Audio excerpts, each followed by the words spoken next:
चलो चलो जल्दी दौड़ के आ जाओ, सत्संग का समय हो गया।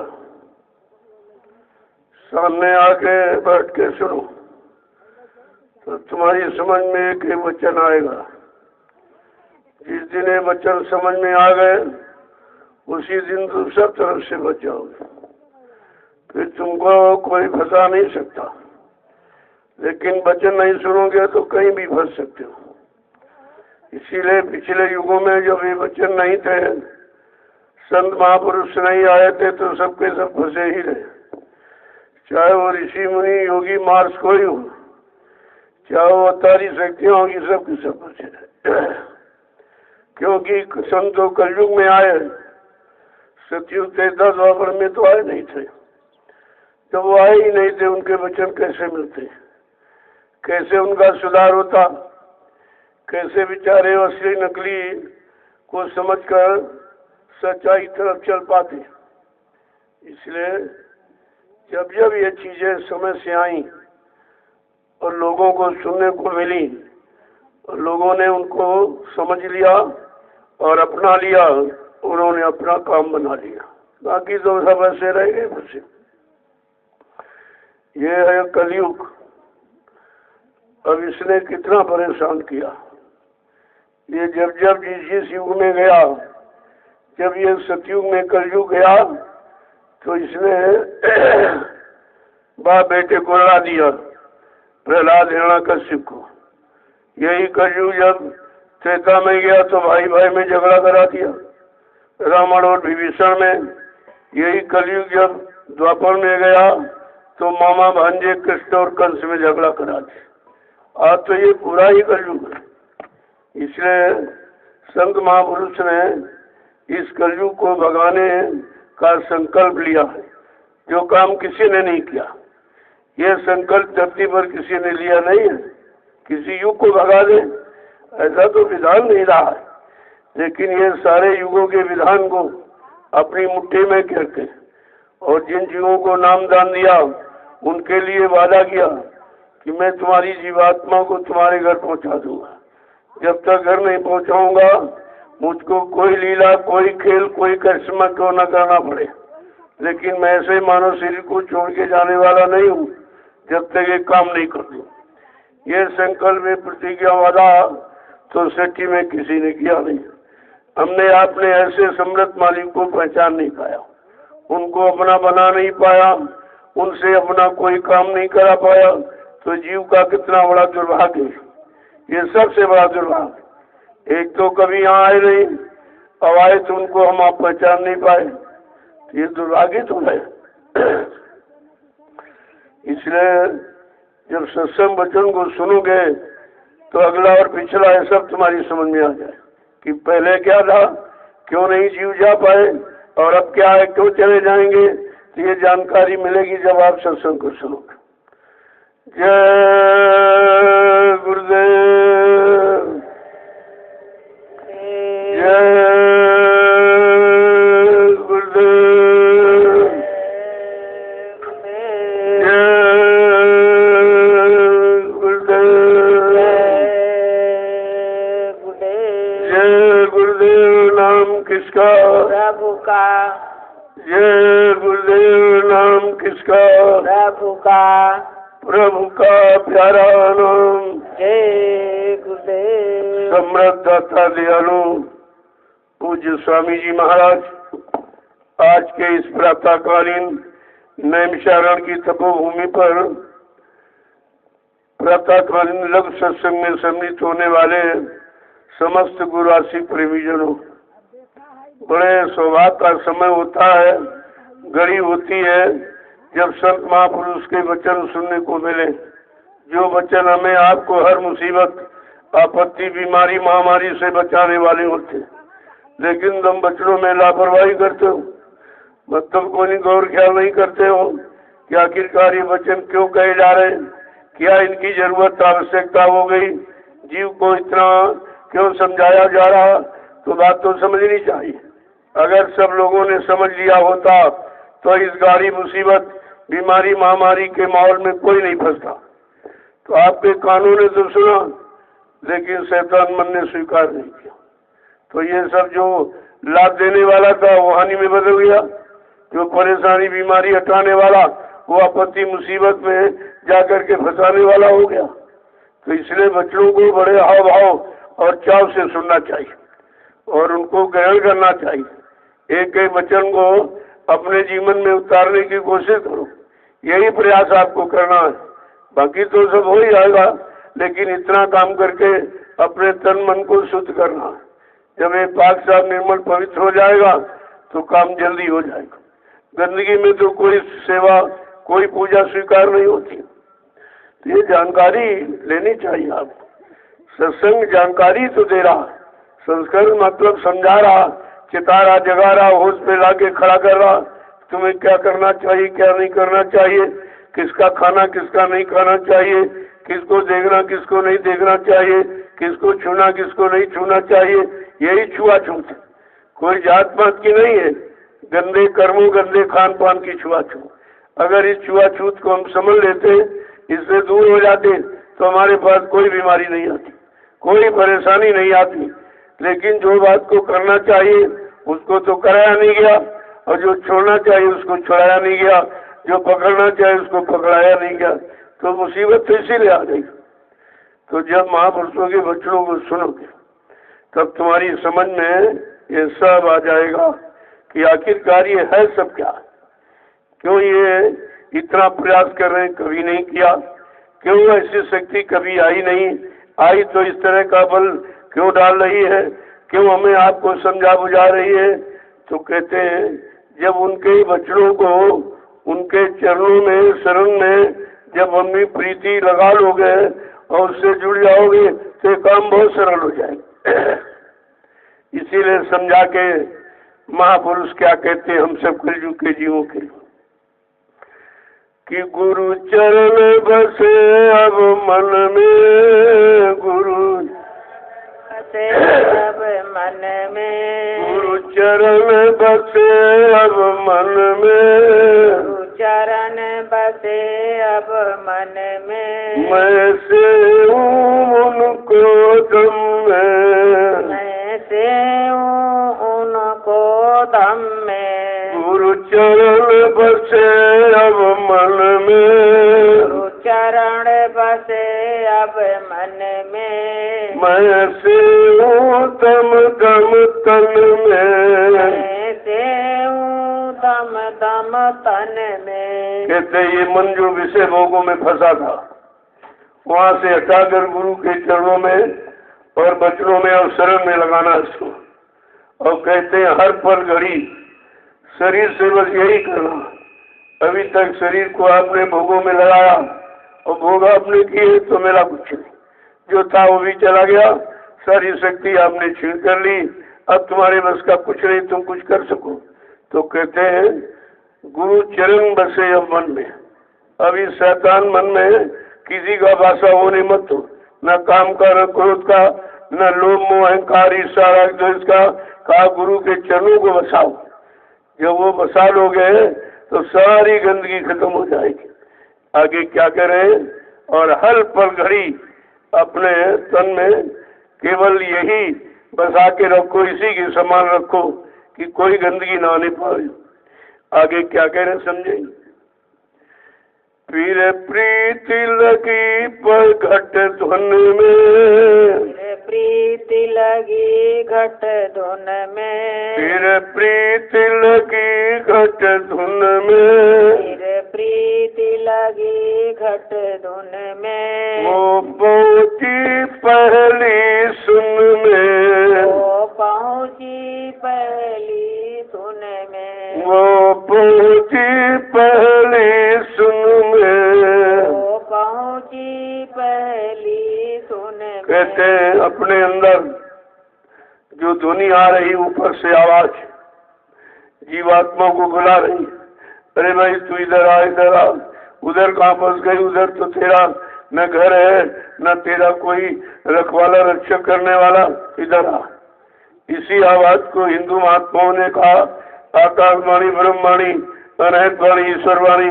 मुसलमान फकीरों ने इसी को कलमा और आयत कहा 24 घंटे आवाज हो रही। वहाँ कोई घंटा संग बजाने की जरूरत नहीं है, वो तो ऑटोमेटिक बज रहा और 24 घंटे बजता, कभी बंद नहीं होता। लेकिन अब सुनाई क्यों नहीं दे रहा कि हमारी आत्मा का कान नहीं खुला। भाई कान खुलेंगे तभी तो सुनाई देगा। जैसे शरीर में 2 कान, अगर 2 कान ये खराब हो जाए कुछ सुनाई नहीं देगा, 2 आंखें खराब हो जाए तो आपको दिखाई नहीं देगा। इसी तरह जब से जीवात्मा मृत्युलोक मंडल पर आई तो वो जो आधार था नाप का वो छीन लिया काल माया ने मिलकर बहका वर्मा की, और मतलब यानी इसका देखना सुनना बंद हो गया। अब वो न देख पा रही न सुन पाई, अपने उधर जो उसके लिए आवाज आ रही उसको सुन भी नहीं पा रही, पहचान नहीं कर पा रही।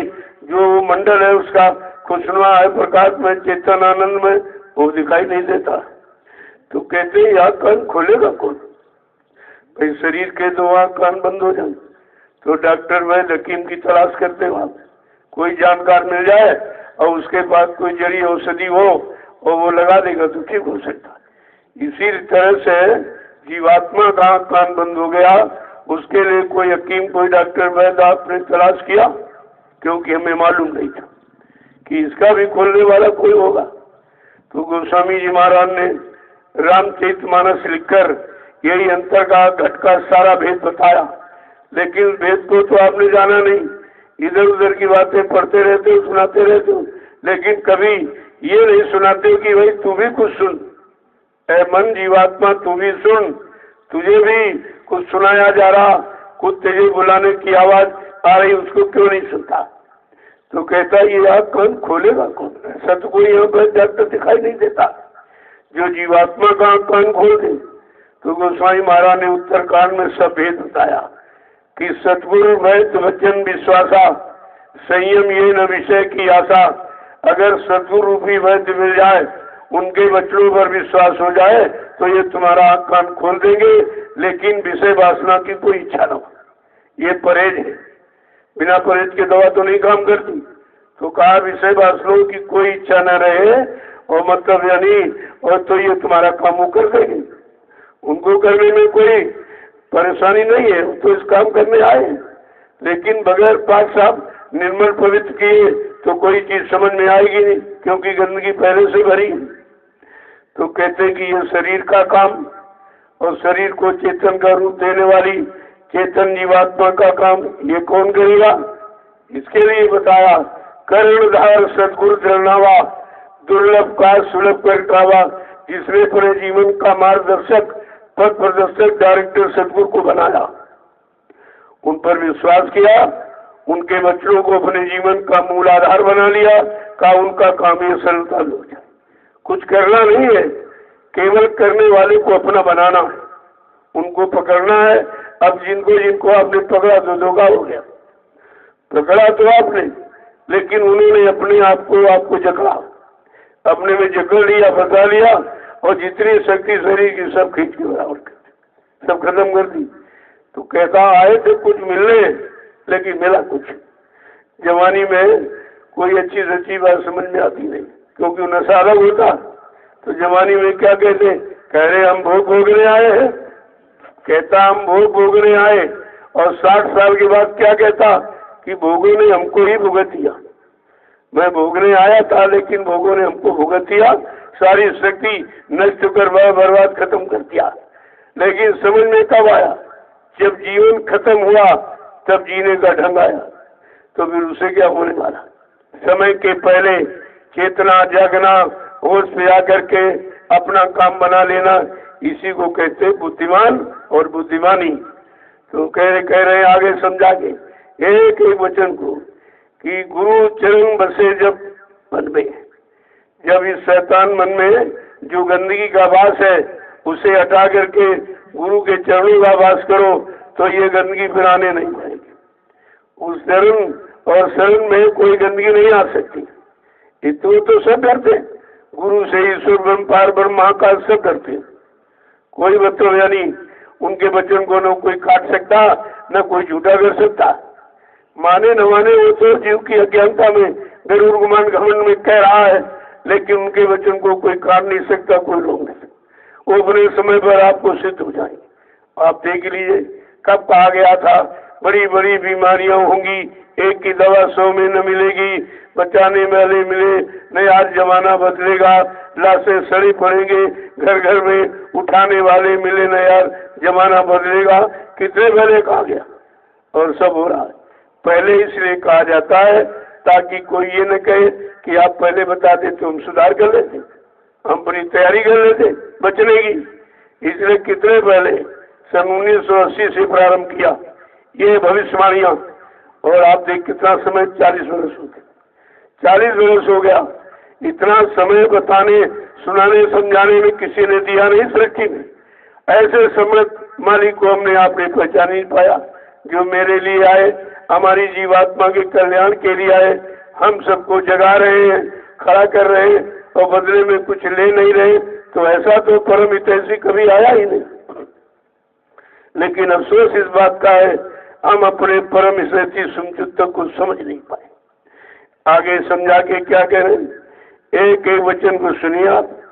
अवसील क्षमा मन छाई, क्षमा मन भाई, अवसील क्षमा मन छाई, अवसील क्षमा मन छाई, ये तपन काम दुखदाई, तपन काम दुखदाई, ये तपन काम दुखदाई, ये तपन काम दुखदाई। एक एक वचन को कैसे समझाती है कि काम, क्रोध, लोभ, मोह, अहंकार, ये तपन, ये अग्नि है, आपको जलाती है, आपकी बुद्धि, विवेक, ज्ञान को जला देती है, आपकी शक्ति, ताकत, ब्रह्मचर्य इसको खत्म कर देती है।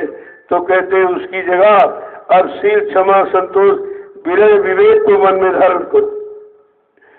आगे क्या कह रहे हैं कि फिर क्रोध लोभ भी भागे, क्रोध लोभ भी भागे, फिर क्रोध लोभ भी भागे, फिर क्रोध लोभ भी भागे, अहंकार मोह सब त्यागे, अहंकार मोह सब त्यागे, अहंकार मोह सब त्यागे, अहंकार मोह सब त्यागे। चरण बसे अब मन में, गुरु चरण बसे अब मन में, मैं सेऊं दम दम तन में, मैं सेऊं दम दम तन में।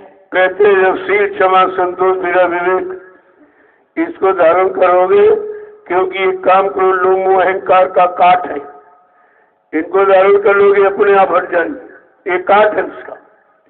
कहते भी क्रोध और लोभ भी भाग जाएगा, ये भी नहीं टिक सकता। जब काम हट जाए, सबसे प्रबल शत्रु काम है। जब काम की पूर्ति नहीं होती तभी क्रोध आता, और पूर्ति हो जाए तो लोभ आ जाएगा, और धीरे धीरे यही लोभ परिवर्तित अहंकार में हो जाता है। तो कह रहे हैं क्या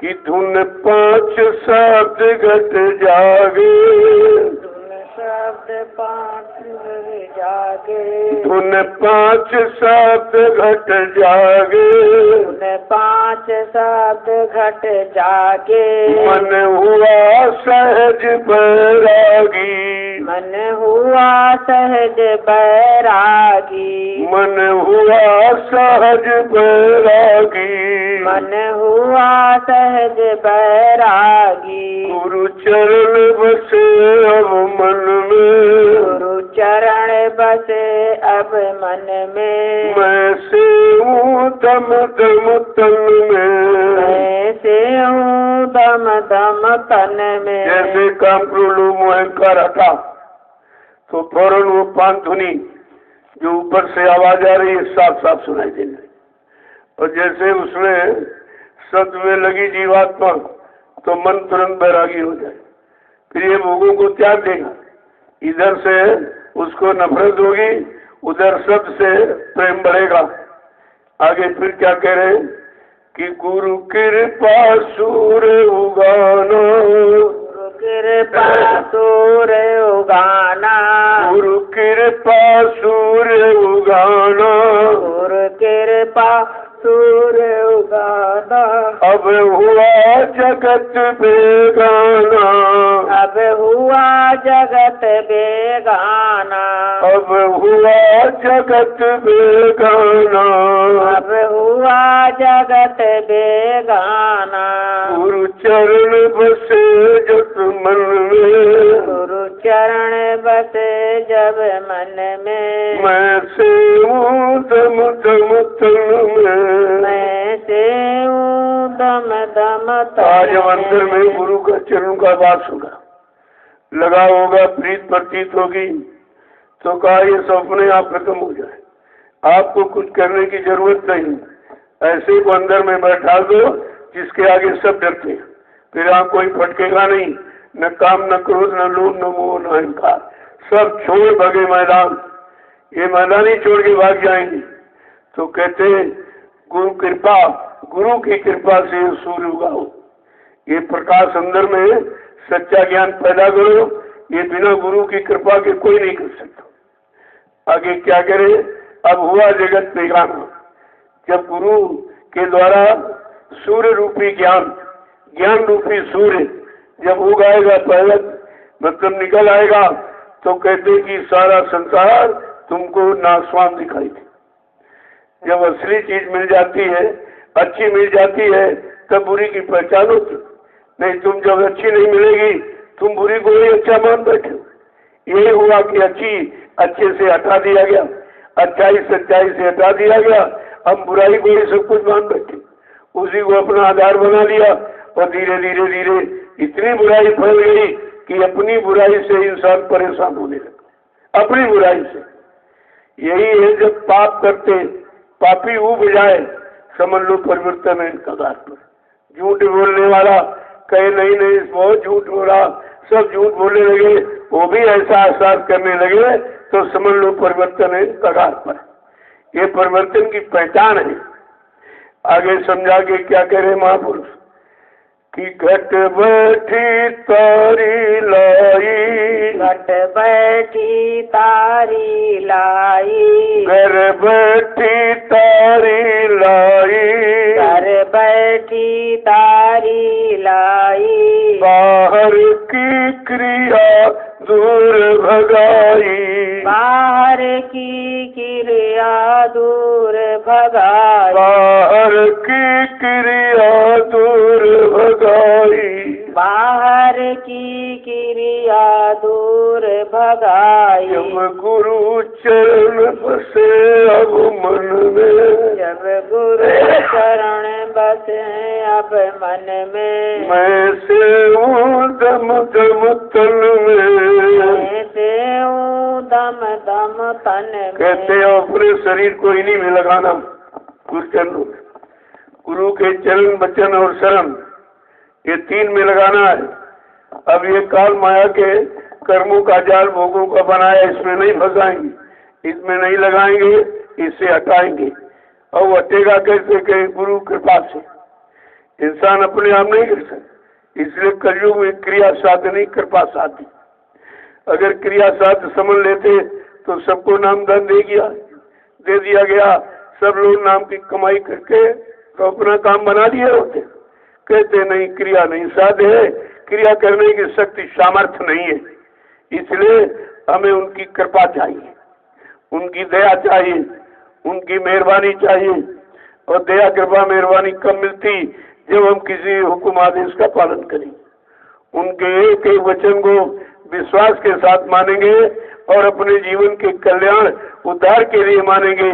कहते तब ये काम तुम्हारा आसान हो जाए।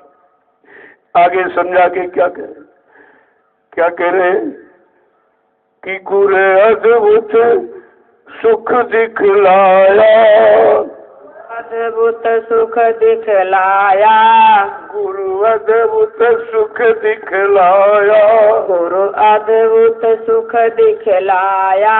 क्या महिमा जाए न गाया, क्या महिमा जाए न गाया, क्या महिमा जाए न गाया, क्या महिमा जाए न गाया। कहिए अद्भुत आनंद है जो एक क्षण के लिए कभी खत्म नहीं होता, कभी बढ़ता घटता नहीं, अनवरत एक समान रहता है। काला गुरु ने वो अद्भुत सुख दिखलाया जो एक बार आने के बाद कभी नहीं जाता। और यहाँ का ये क्षणिक सुख आता जाता, ये स्थायी नहीं रहता। कभी दुख आया तो रोने लगे, सुख आया तो हंसने लगे, फिर दुख आया फिर रोने। इसी रोने हंसने में समय जा रहा, ना हंसना हाथ लगना ना रोना हाथ लगना। लेकिन कहते हैं गुरु अद्भुत सुख दिखलाया, वो परम सुख, शाश्वत आनंद जो नाम की कमाई के बाद मिलता, कल गुरु ने तो वो दिखलाया। और क्या कह रहे हैं, क्या महिमा जाए लगाया। अब उनके इस शाश्वत आनंद की क्या महिमा का बखान किया जाए। वो तो वाणी से बखान का विषय नहीं है, वो अनुभव गम्य है। जब आप करोगे तो उसका अनुभव हो जाएगा। करने का अनुभव कभी छूटता नहीं है और कभी शंका संदेह बोलम पैदा नहीं करता है। वो तो सब तरह का लाभ ही लाभ देता है, लेकिन हम लोग उसे समझ नहीं पाते, क्योंकि समझना है तो सरल, लेकिन जब समझने के लिए मन बुद्धि चित्त को पाक साफ निर्मल करके उसमें लगाओ तब आप समझेंगे। ये कानों से सुनकर आप समझ नहीं सकते। जब तक वो वचन, वो सीख, शिक्षा, तालीम मन बुद्धि चित्त में स्पर्श करके नहीं निकलेगी, उसको पाक साफ निर्मल पवित्र नहीं करेगी, तब तक समझ में कुछ नहीं आएगा। आगे क्या करें, जग जीव अभागी सारे, अभागे सारे, जग जीव अभागी सारे, जग जीव अभागी सारे, नर देहि ही हारे, नर देहि ही हारे, नर देहि ही हारे, नर देहि ही हारे। गुरु चरण बसे अब मन में, गुरु चरण बसे अब मन में, मैं से मुक्त तम तन में, मैं से हूँ दम दम तन में। कहते जीव बड़ा भागा है, जो सच्चाई अच्छाई को नहीं पकड़ता, वो बुराई को पकड़ रहा है। कितना भागा है कि जो सच्चाई अच्छाई उसके सच्चे सुख आनंद को दिलाने वाली, शांति को दिलाने वाली, उसको तो पकड़ता नहीं, और बुराई को पकड़ा, उससे क्या मिलेगा। बुराई करोगे तो बुरे ही हो जाओ, भलाई करोगे तो भले बन जाओगे। जैसा करोगे, करनी करोगे, वैसा तुम्हारा मन बुद्धि चित्त बन जाएगा, फिर उसका सुधार बड़ा मुश्किल होता है। इसलिए आगे समझा के क्या रे, नरदेही वही हारे, सारा मानव जीवन यही व्यर्थ बर्बाद कर दिया। समझ में नहीं आया। आखिरकार परमात्मा ने 4 खंड 84 लाख योनियां जिसमें शरीर बनाए, तो उसमें मानव योनि को प्रधानता क्यों दी, सर्वश्रेष्ठ इसको क्यों कहा, और बड़े भाग का क्यों कहा। बड़े भाग मानुष्टन पावा, सुर दुर्लभ सदग्रंथन गावा। कहा जिनके बड़े भाग है, जिनको अपनी बात परमात्मा ने मनुष्य मंदिर दे दी। क्योंकि जब इसमें जीवात्मा आएगी मनुष्य मंदिर में, तब इसको परमात्मा से मिलने का पूरा अधिकार है। ऐसा क्यों है, सभी शरीर में तो जीवात्मा है। कहा ऐसा इसलिए कि कोई शरीर 1 तत्व का, कोई 2 तत्व का, कोई 3 तत्व का, कोई 4 तत्व का, लेकिन मानव शरीर 5 तत्वों से भरपूर है। क्षिति जल पावक विमल समीरा, 5 तत्व या रचित शरीरा, जल पृथ्वी अग्नि वायु आकाश, 5 प्रकारों को मिलाकर विचित्र कारीगरी से परमात्मा ने इस मनुष्य मंदिर को अपने हाथ से बनाया, और इसी मनुष्य मंदिर में अपनी चेतन मूर्ति जीवात्मा को बैठा दिया। इसलिए ये मंदिर चलता फिरता। वो जो नकली है ईंट पत्थर वाला, वो तो आपने इसलिए बनाया कि यादगार के लिए जो लोग आए थे, जिन्होंने देश समाज धर्म के लिए, मानव इंसानों के लिए, मानव जाति के लिए जो कुछ भी अच्छा किया, उनकी यादगार के लिए हम लोगों ने ये मंदिर, मस्जिद, गिरजाघर, गुरुद्वारों का निर्माण किया। ये यादगार स्थल ना इसमें कभी आए, ना है, ना आगे कभी आएंगे। अब मैं यही तो पूछता हूँ कि जब तक भगवान राम यहाँ रहे, उनके नाम का कोई मंदिर नहीं बना।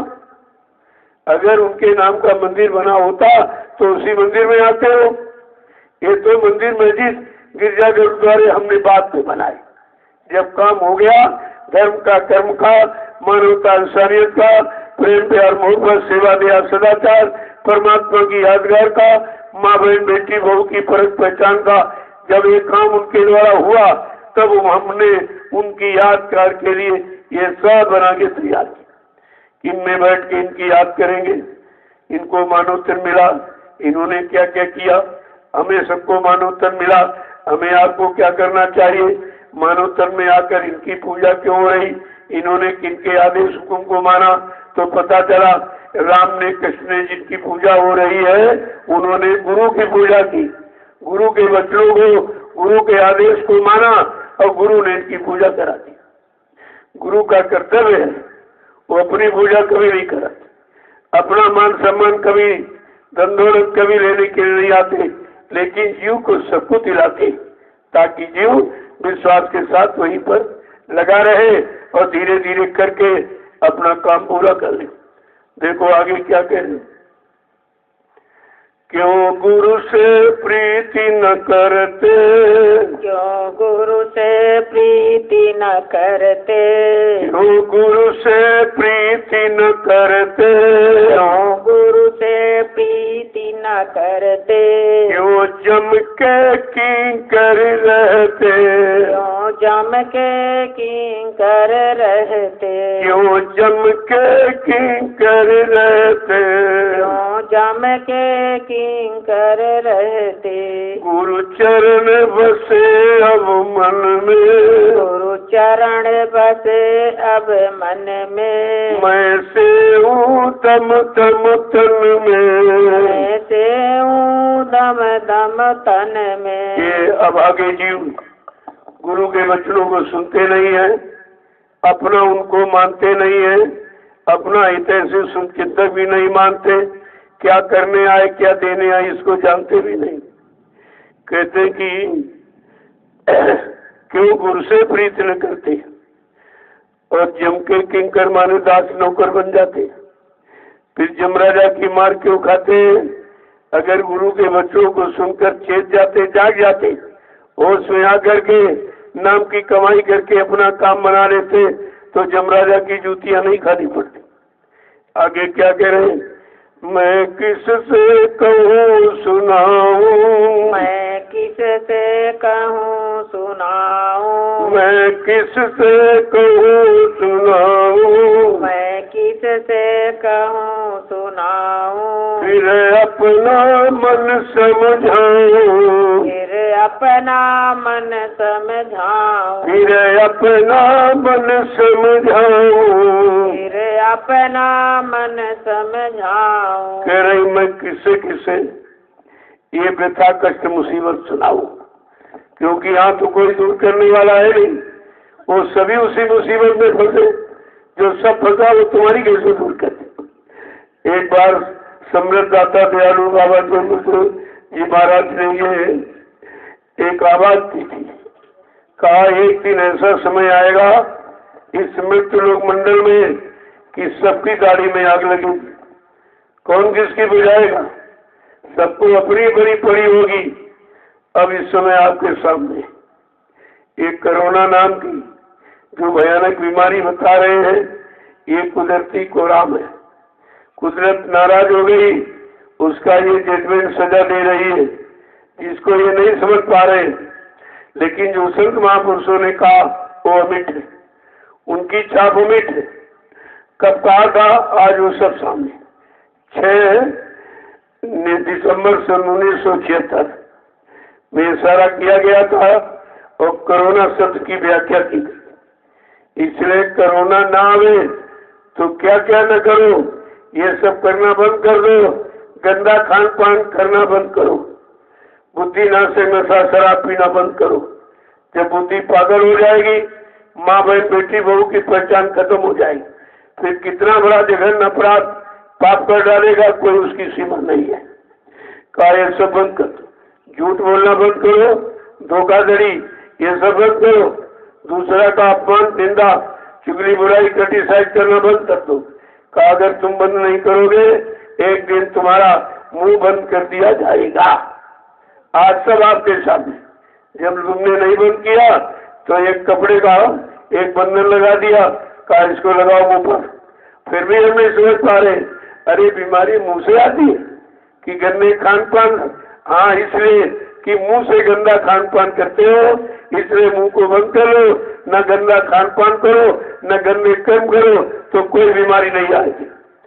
अब किस लिए क्या कराया जा रहा और ये उसको समझ क्या है?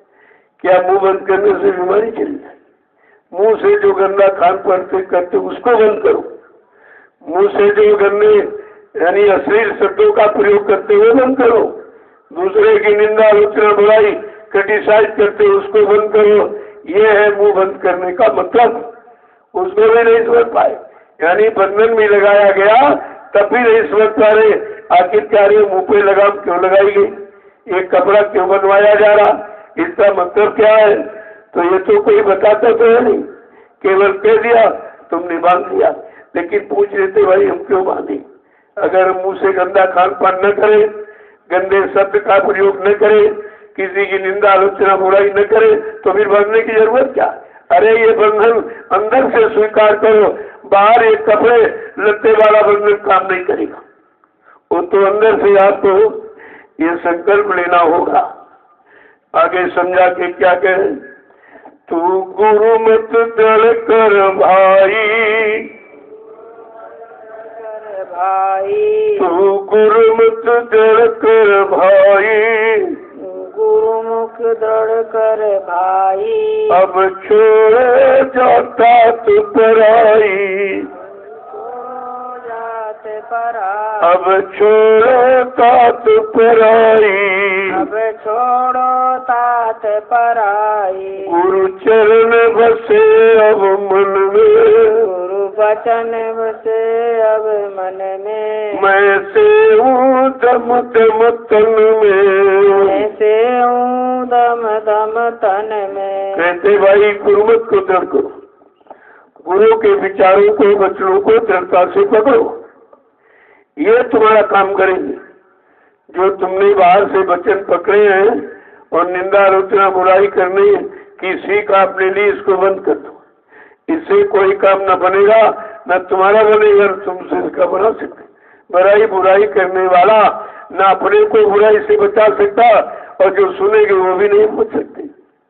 इसलिए कहते तू गुरुमत दृढ़ कर भाई, गुरु के मत माने विचारों को, संकल्पों को, वचनों को दृढ़ता से पकड़ो। और क्या करें फिर, अब छोड़ो तात पराई, अब दूसरों की तरफ दृष्टि डालना बंद करो, दूसरे को अच्छा बुरा मत देखो, अपने मन को देखो, अपने आप को देखो। विद्वानों ने भी कहा please see yourself then told other person, कहते अपने आप को देखो तब दूसरे को हो सकता कहीं तुम उससे ज्यादा खराब हो। तो अपनी खराबी दूर करने से काम बनेगा। दूसरे की खराबी बुराई करते रहोगे, ताकते रहोगे और खराब होते रहोगे। बुराई करने वाला कभी ना अच्छा बना, ना किसी को अच्छा बना सकता। आगे क्या करें, चल रे तू त्रिकुटी घाटी,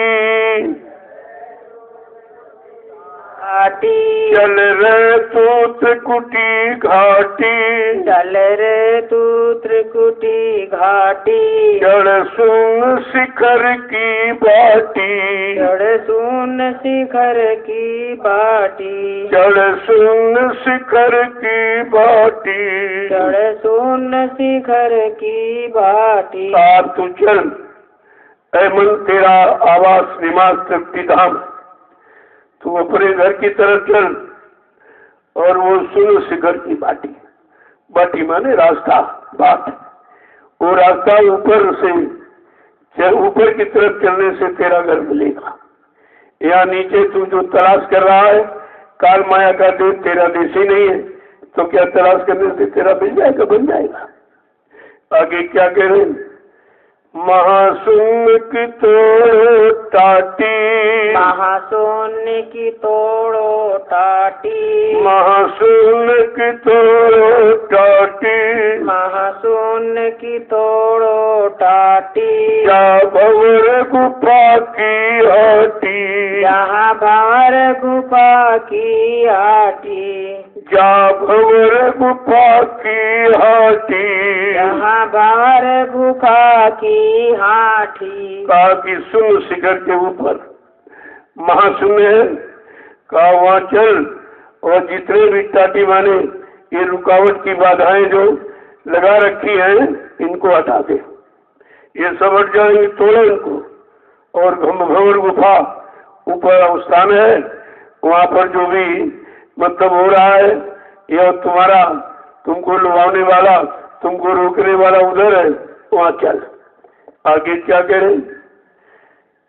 फिर सतपुरुष घर पाया, सतपुरुष घर पाया, फिर सतपुरुष घर पाया, फिर सतपुरुष घर पाया। धुन बीना जाग बजाया, धुन बीना जाग बजाया, धुन बीना जाग बजाया। धुन बीना जाए बजाया। वो सारी मुकम्मों की सैर बताते हैं, उसके ऊपर ये है, उसके ऊपर ये है, इसके ऊपर ये है, ये तुम्हारे घर जाने का रास्ता, ये रास्ते की चिन्ह है। जब चिन्ह मिल जाएंगे तो आपको विश्वास हो जाएगा कि हम सही रास्ते जा रहे हैं। यही हमको नामदान के वक्त बताया गया। जब तुम ये करने लगोगे धीरे धीरे सूरज जीवात्मा जागेगी और अपने ऊपर घर की तरफ चलेगी, तो ये स्थान मिलेंगे और इस तरह का वहाँ बाजे और दुनिया ये सब तुमको सुनाई देंगी, तुम समझ लेना हम सही सच्चे रास्ते से जा रहे हैं। इसीलिए नामदान देने के वक्त ये बताया गया, जबकि उस समय हमें आपको कुछ नहीं मालूम ये सब क्या बता रहे हैं, क्यों बता रहे हैं, लेकिन वो तो जानते हैं जो बताया जाएगा। जब इसको अपना लोगे और मन बुद्धि चित्त को निर्मल पवित्र करके और जब करने लगोगे तो ये सब ऊपर आपको मिलेगा। जब ऊपर की चढ़ाई करोगे तो ऊपर ये सब मिलेगा, और मिलेगा तो कहीं आपको शंका न हो जाए कि हम कहाँ जा रहे हैं, किधर जा रहे हैं। तो आपको पहले ही नामदान के वक्त ये सब बताएंगे, ये उसका नाम है और ये उसका धाम है, और ऐसी आवाज सुनाई देगी, ऐसा प्यारी प्रकाश, ये रूप आपको सब मिलेगा। सब पहले बता देते। आगे क्या कह रहे? एक ही वचन गुरु कहते फिर सत्य पुरुष घर पाया। जब ऊपर चढ़ता चढ़ता चला गया और आखिर में जब पहुंचा, चांदगिरी सब वृत्तांत सुनाया बताया समझाया जा रहा वो अपने घर जाने का। कहा वहाँ सतपुरुष का दरबार है, जो असली दरबार है, यही सब जीव हम सब जीवात्माओं का घर है, मुकाम मंडल लोग है। कहा जब वहाँ पहुंचोगे तो क्या कह रहे? धुन बीना जाए बजाया। वहाँ की आवाज कैसी है? बीन बांसुरी की। जब आवाज मिलेगी तब आपको पक्का विश्वास हो गया कि नामदान के वक्त गुरु महाराज ने हमको यही बताया था कि ऐसी ध्वनि आपको सुनाई देगी, ऐसा स्थान, उसका ये मतलब ये रूप होगा, ये देखने को मिलेगा। तब समझ लेना कि हम अपने घर आ गए, क्योंकि बहुत दिन छोड़े हो गए।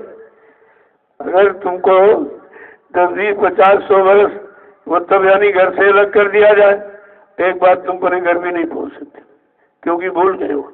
घर में खड़ा कर दिया जाए तो भी नहीं कहोगे हमारा घर, क्योंकि उसमें तमाम परिवर्तन हो गया। ऐसे आगे फिर क्या कह रहे? किया पिया सुनी सुनी अलख अगम की बत्तियां,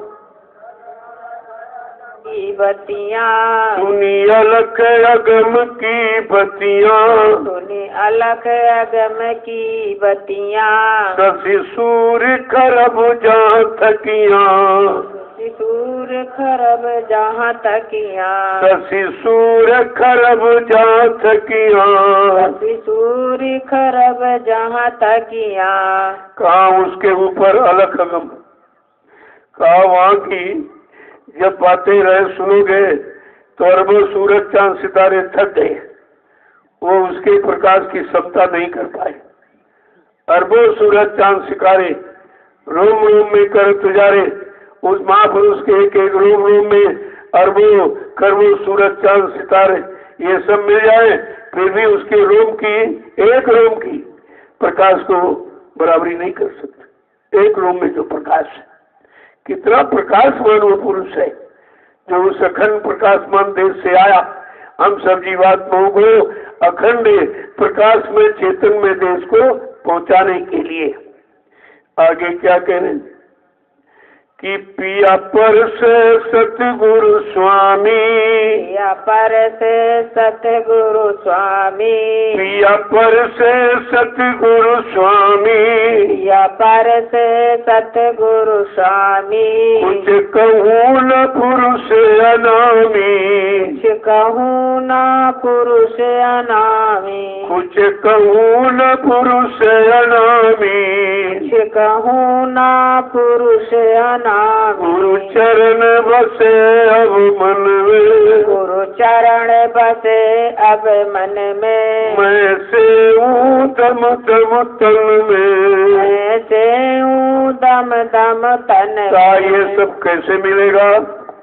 जब अपने हृदय में गुरु के चरणों का वास करोगे और गंदगी में मन लगा हट जाएगा, गंदगी से दूर चला जाएगा, तब कहते ये सब तुम्हारे अंदर ही हो रहा। वो घर जाने का रास्ता अंदर से, बाहर से कोई मंदिर मस्जिद गिरजा गुरुद्वारों से नहीं है, वो तो अंदर में। इसीलिए कहा गया गुरु द्वारा, गुरु के द्वारा होगा। और गुरुद्वारा इन्होंने ईंट पत्थर का मान लिया, कितना भ्रम पैदा कर लिया। लिखा है सही, संतों ने बिल्कुल सत्य बखान किया, लेकिन समझाने समझने वाला कोई नहीं था। वो कहते गुरु के द्वारा मिलेगा, इन्होंने फट से ईंट पत्थर का मकान बनाया, कहते यही गुरुद्वारा। गुरुद्वारा नहीं, गुरु द्वारा। जब गुरु के द्वारा जो चीज मिलती रही है वो उसी के द्वारा मिलेगी। परमात्मा खुदागाड हमेशा गुरु मुर्शिद कामिल के द्वारा मिलता रहा है, उसी से मिलेगा। और कोई यत्न करने से तो किसी को मिला ही नहीं। कितने दिन आप पूजा पाठ करते हो गया, कोई देवी देवता मिले तुमको? मिले भी नहीं और पूजा भी बंद नहीं। अरे भाई कोई काम किया जाता लाभ के लिए, अगर लाभ न मिले हम तुरंत उस काम को छोड़ देते हैं या उसके मतलब सिस्टम को बदल देते हैं कि कोई और तरीका होगा। वो तरीका हमारे पास नहीं है, हम वो तरीका को अपनाएंगे। अगर मिलने की इच्छा तो केवल इसे करते करते करते यही झूठी आदत आपने इसमें फंसाने की बना ली और यही आदत धीरे धीरे तुम्हारी इबादत बन गई। अब इन पत्थर को भगवान मान दे रहे हो, कितना बड़ा अपमान कर रहे हो आप। कह दिया जाए तुम्हारा बाप पत्थर का है तो गाली समझोगी, सम्मान समझोगे इसको। तुम भगवान को रोज गाली देते, देवी देवताओं को तुम सबको पत्थर मानते हो, यानी मतलब जड़ मानते हो और चेतन मानते नहीं। सबको जब मुर्दा मान लोगे तो मुर्दा मानना ये कोई ज्ञान की पहचान है। इतनी भी बात समझ में नहीं आई कि हम ये कर क्या रहे हैं, हमारी मान्यता किधर है जिधर हमें कुछ नहीं मिल रहा। आगे समझा के क्या कह रहे, पिया पर से सतगुरु स्वामी। जब अपने अनामी धाम पहुंचे तो पिया के चरण स्पर्श किए, वहां चरण है, उनको स्पर्श किया और स्वामी वो खुश हो गए, प्रसन्न हो गए। कहते ये महिमा मैं वाणी से कैसे बखान करके बताऊं। जैसे आपको सेब दिया जाए तो पूछा जाए भी कि मीठा की खट्टा है, तो मीठा होगा तो मीठा बता दो, खट्टा खट्टा बता। लेकिन अगर कोई ये कह दे कितने ग्राम मिठास खटास मिल रही, क्या बता सकते हैं? आप खाकर भी नहीं बता सकते। अगर कोई बार बार पूछेगा तो यही कहोगे ले भाई तुम भी खा के देख लो। जब वो खाने लगेगा तो पूछना बंद कर दे। वहीं से पूछना बताना सब खत्म हो जाता है जब जो चीज हमारे अनुभव में आ जाती। इसीलिए संत महापुरुष अनुभव की बात करते, वो बाहर के अक्षर पढ़ने रटने की बात नहीं करते। कहा तुम अपनी करनी में उतारो, जो चीज तुम्हारी करने में उतर आएगी उसका ज्ञान तुमको होगा। वो ज्ञान बिल्कुल अमिट होता।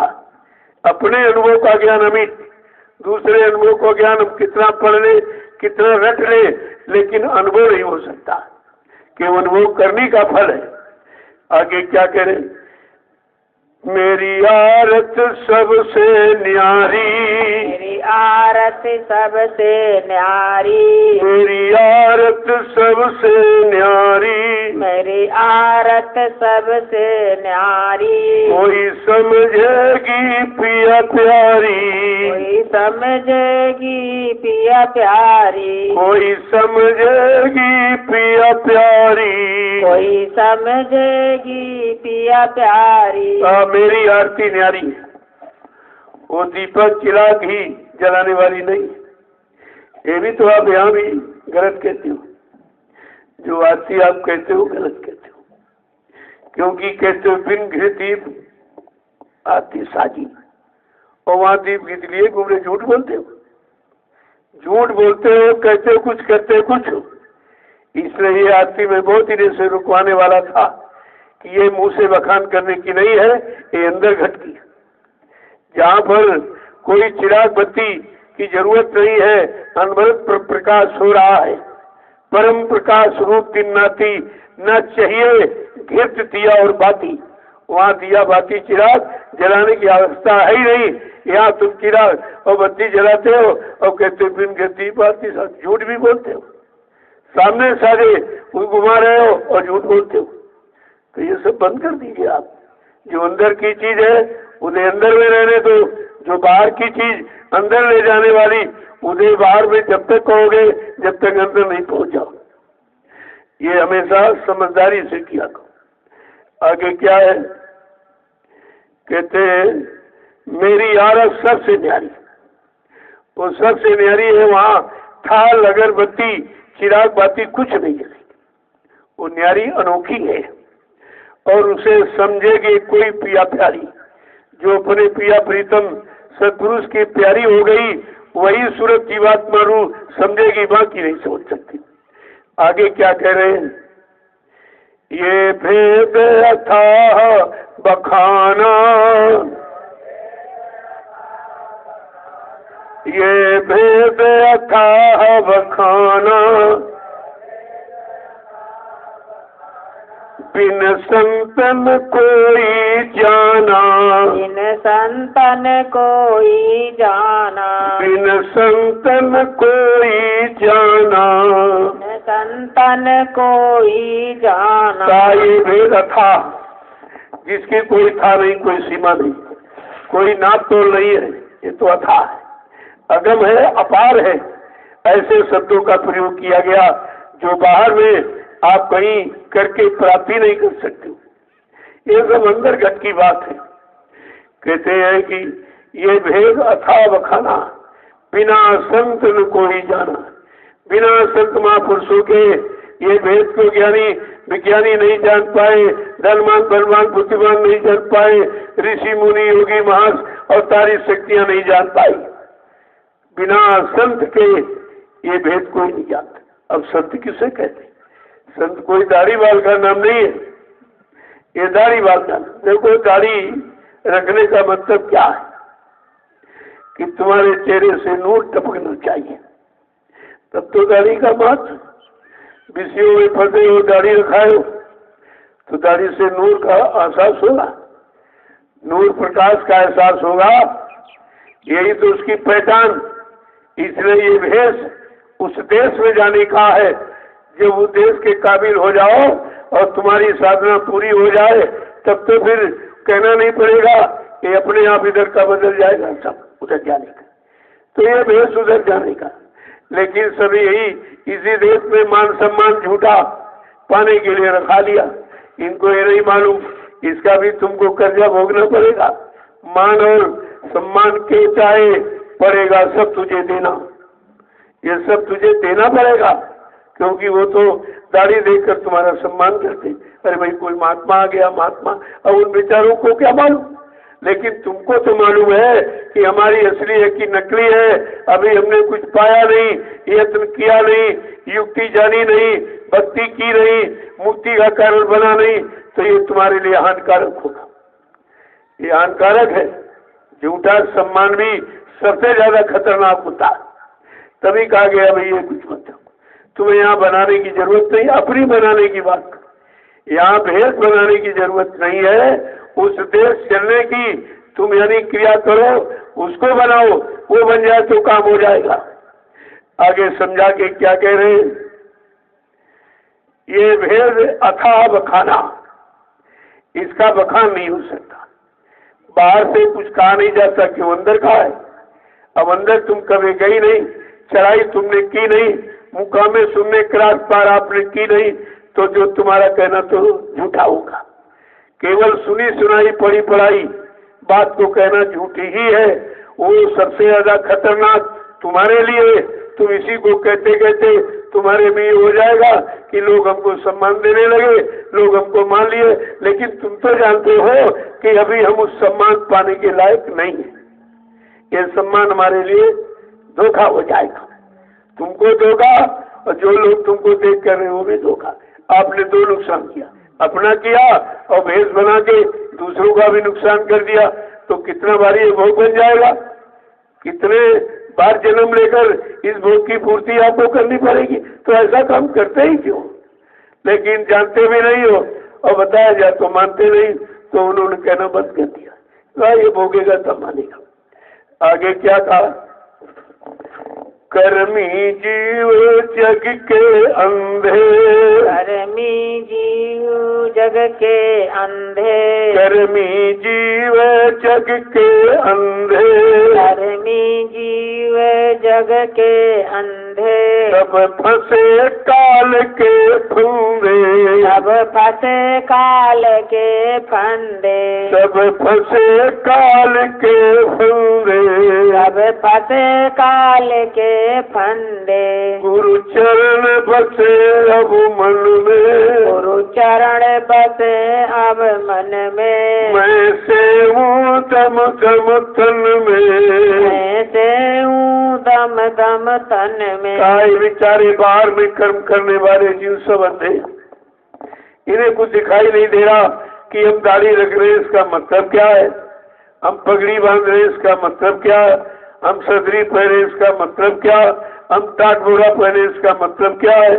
अरे ये बाहर का विषय नहीं, ये तो अंदर जाने का विषय।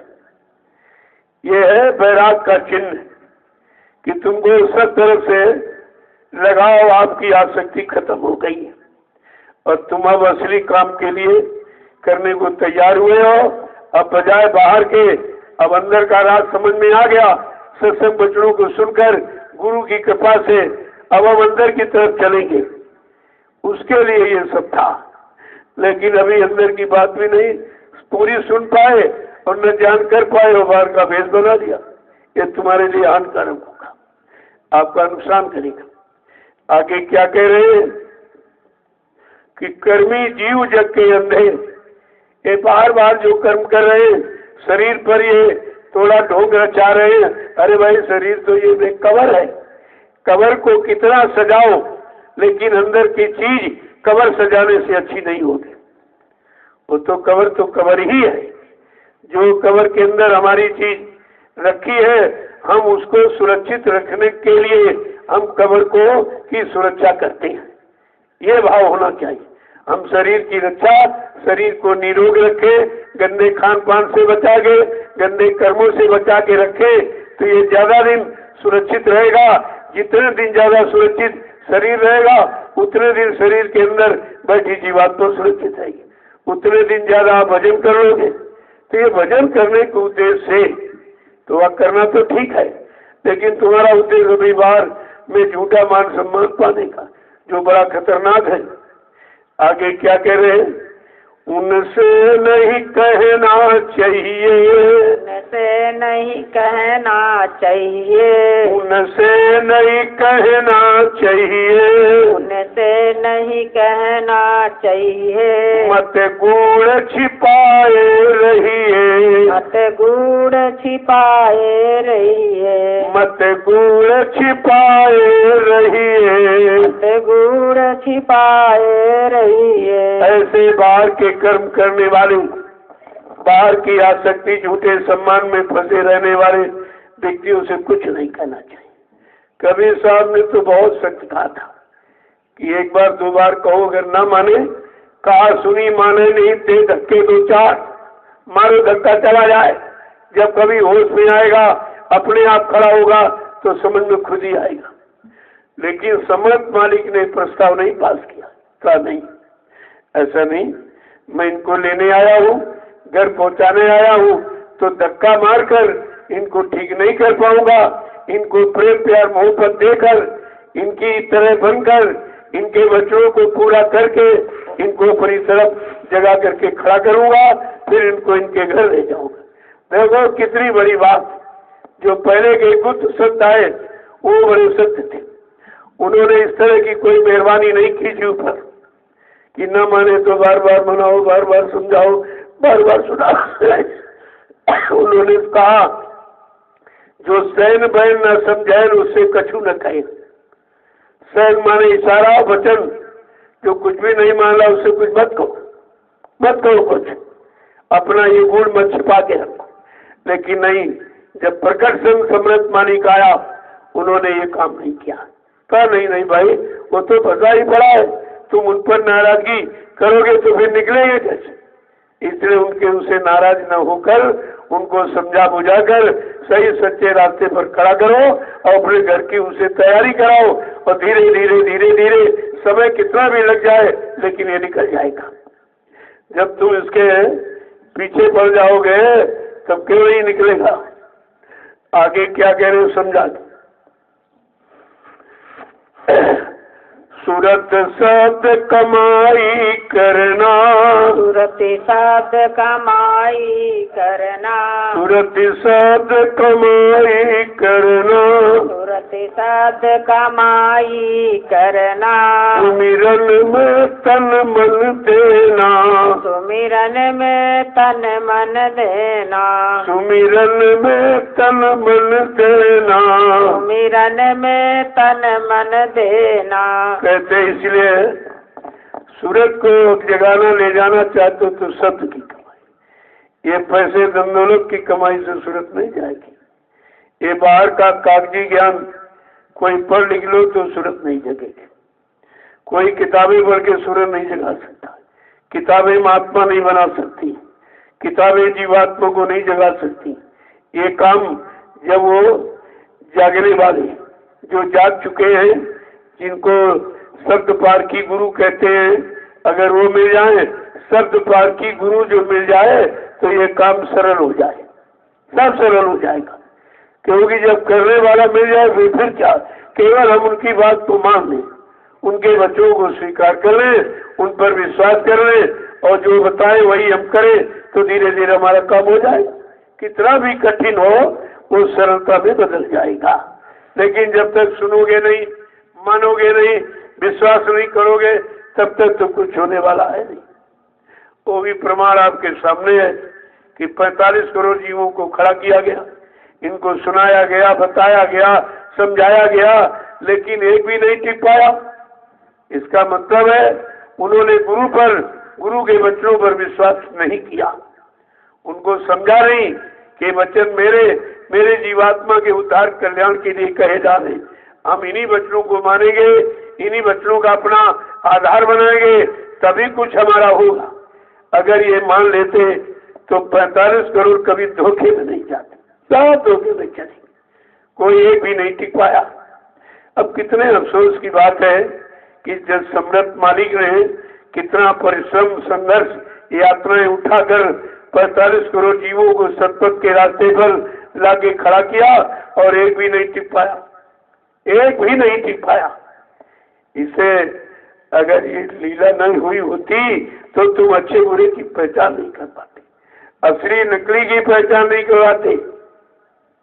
आध्यात्मिक भौतिक की परिभाषा आपको नहीं समझ में आती कि इसमें कितने आध्यात्मिक आए और कितने भौतिक आए, कितने सांसारिक आए हैं और कितने परमार्थी आए, आपकी समझ में कुछ नहीं आता। तो लीला माने परीक्षा, परीक्षा ही सच्चाई का बोध करती है। इसीलिए कहा कि पढ़ाई लिखाई तो बच्चा करता है, लेकिन जजमेंट नहीं बता सकता, अपनी योग्यता, अपना फल नहीं बता सकता, अपना डिवीजन नहीं बता सकता। वो कौन बताएगी? परीक्षा, वो दूसरे की इच्छा पर निर्भर है। इसी तरह से परीक्षा तो अनिवार्य होती है। कहा भी गया था, आगे एक ऐसी नाजुक व्यवस्था बना के खड़ी कर दूंगा, पर मैं एक छोटी सी परीक्षा लूंगा, छोटा सा खेल खेलूंगा, छोटी सी लीला करूंगा। मेरे खेल लीला को समझकर तुम यानी मतलब कभी अज्ञानता में मत चले जाओ, तुम इसमें मत हो जाना। ये परीक्षा सच्चे अच्छे की पहचान की हो रही, क्योंकि तुम सबको अच्छा मान लोगे। धोखा तो तभी हुआ, तुमने चेलों को अच्छा माना, गुरु को झूठा माना, और तुम फंस गए, चेलों पे चले गए। अरे भाई, चेला काम करेगा कि गुरु काम करेगा? हाँ, चेला वो काम करेगा जिस चेले का काम गुरु ने कर दिया और अपने समान बना दिया, अपना संदेश प्रसारित करने का अंदर में आदेश हुक्म दे दिया। वो तो हो सकता जो वो भी गुरु की बात करेगा, अपनी बात नहीं करेगा, अपने को गुरु नहीं कहेगा, अपने को संत महापुरुष नहीं कहेगा, ये अपने को कभी नहीं कहेगा, लेकिन काम करेगा। जो काम दिया जाता है उसी को कहते नहीं, अपना समकक्षी जब कोई हो उसी को काम सौंपा जाता। अब यहाँ समकक्षी कौन था, कैसे आप जानते हैं कि गुरु का समकक्षी कौन, गुरु के काम को करने वाला, गुरु के काम पर विश्वास करने वाला कौन है? अगर ये परीक्षा न होती तो आपकी समझ में कुछ नहीं आता। इसलिए परीक्षा अनिवार्य है, इसकी जरूरत थी। मैं एक छोटी सी लीला करूंगा, छोटा सा खेल करूंगा, मेरी लीला खेल समझकर तुम कभी भ्रम में मत बताना, भजन करके मेरा इंतजार करना। ये आपको आदेश दिया गया। कितने लोगों ने आदेश को माना? एक भी नहीं माना, एक ने भी नहीं माना। न किसी ने विश्वास किया और न यानी इंतजार करके भजन करके इंतजारी किया, कुछ नहीं। कोई इधर बच गया, कोई इधर बच गया, कोई इधर, सारी भगदड़ मच गई। तो आपको भगदड़ बचाने के लिए कहा गया था कि इंतजार करने के लिए कहा गया था, और वो भी भजन करके मेरा इंतजार करना, तो मेरा विश्वास टूटना नहीं पाएगा। मेरे विश्वास को तोड़ नहीं पाओगे। मेरी प्रश्रद्धा आस्था जो जग गई वो मिट नहीं सकती। कितने स्वार्थी, लोभी, लालची, बहकाने भरवाने वाले, हटाने वाले मिल जाएं, लेकिन तुम्हारी आस्था में कोई जरा सी भी यानी झिक नहीं लगा सकता। लेकिन हमने आपने इंतजार ही नहीं किया। अभी हम खुद ही नहीं पके तो दूसरों को कैसे पकाओगे? खुद ही नहीं किया तो दूसरों को कैसे कराओगे? खुद तुमने सुना नहीं और सुन के अपनाया, पालन किया नहीं, कोई लाभ, संतुष्टि, शांति मिले नहीं, तो दूसरे को सुनाकर शांति कैसे दे देंगे आप? देखो आगे क्या कह रहे, कहते सूरत शब्द कमाई करना। अब तुमने शरीर इंद्रियों से सब कमा के देख लिया, रुपया, पैसा, सोना, चांदी, जमीन, दुकान, मकान, नौकरी, चाकरी, सब पद पत्नी, बाल बच्चे सब आपने बना के देखा, लेकिन तुम्हारी जीवात्मा का काम इससे बन गया। जो तुमने बनाया उससे तुम्हारा काम बना, तुम्हारी जीवात्मा का काम बना। तुमने अपने घर जाने का रास्ता बना पाया, खोल पाया, या उस पर चल करके अपने मंजिल को प्राप्त कर पाया? ये किए नहीं। जो काम करने के लिए आए उससे तुम दूर चले गए, जो नहीं करना था उसमें फंस गए। अब सारी उम्र उसी में चली गई। अब रोना हो रहा, करे तो कैसे करें? क्यों? बचपन गया, जवानी गई, ये जब सब खोया, बचपन खो दिया, जवानी खो दी, तब क्या मिला बदले में? बुढ़ापा। ये बुढ़ापा आपको मिला। बुढ़ापा का मतलब बूढ़ा आपा, आपा माने घमंड, गुमान, गरुड़ सब खत्म हो गया, डूब गया। अब आंखों ने देखना बंद कर दिया, कानों ने सुनना बंद कर दिया, वाणी ने यानी बोलना समझना बंद कर दिया, पैरों से चलना बंद, थकावट महसूस हो रही, हाथों से उठाना बंद कर दिया, दांतों ने चबाना बंद कर दिया, और मन ने संकल्प विकल्प करना यानी याददाश्त खत्म हो गई। अब आपके पास बचा क्या? जब कुछ नहीं बचा तुम इस दरबार में आए हो, कुछ नहीं बचा, सब खराब कर दिया, खर्च कर दिया, बर्बाद कर दिया, तब आप इस दरबार में आए हो। और उसमें भी जल्दी करो, जल्दी से हो जाए, जल्दी से। यहाँ जो भी आता हो कहते जादू कर दो, जल्दी चला जाओ। जादू तो कर दी जाए, फिर तुम लौट के कभी नहीं आओगे। ये भी तो बात है, तुम लौट के कभी नहीं आओगे।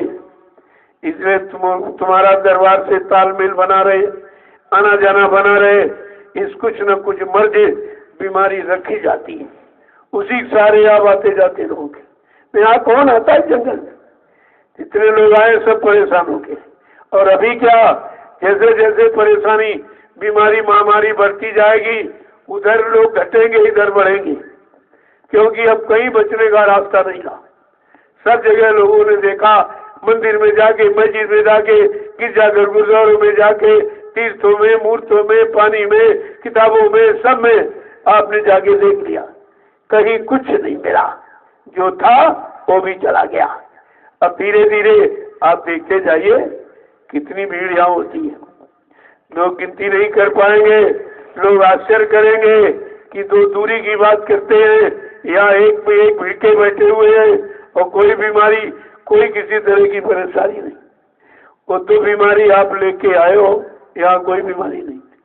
अब धीरे धीरे धीरे उनकी भी ठीक हो जाएगी। जब धीरे धीरे ठीक की जाएगी, वो इसलिए धीरे धीरे किया जा रहा कि जितने ज्यादा दिन तुम आश्रम में टिक जाओ, रुक जाओ, तो घर में आने वाली मुसीबत से बच रहे हो। तुम्हें ये भी नहीं मालूम क्यों रोका जा रहा, क्यों तुम्हें यहाँ पर रोका जा रहा। जो लोग नहीं माने गए और फिर बेचारे लौट के आ गए कि वहाँ तो मार पड़ रही, उधर बीमारी की मार पड़ रही है, कोई बचाने वाला है नहीं। जो साधन बताए वो भी फेल हो गए, जो जुक्तियां बताई सब फेल, डॉक्टर वैद्य सब फेल, दवा सब, यानी जितने साधन आपने बनाए अस्पताल सब फेल हो गए। अब इसके इस आध्यात्मिक मदरसे और ये जो शिक्षा का स्थान है, इसके सिवा बचने का कहीं रास्ता नहीं।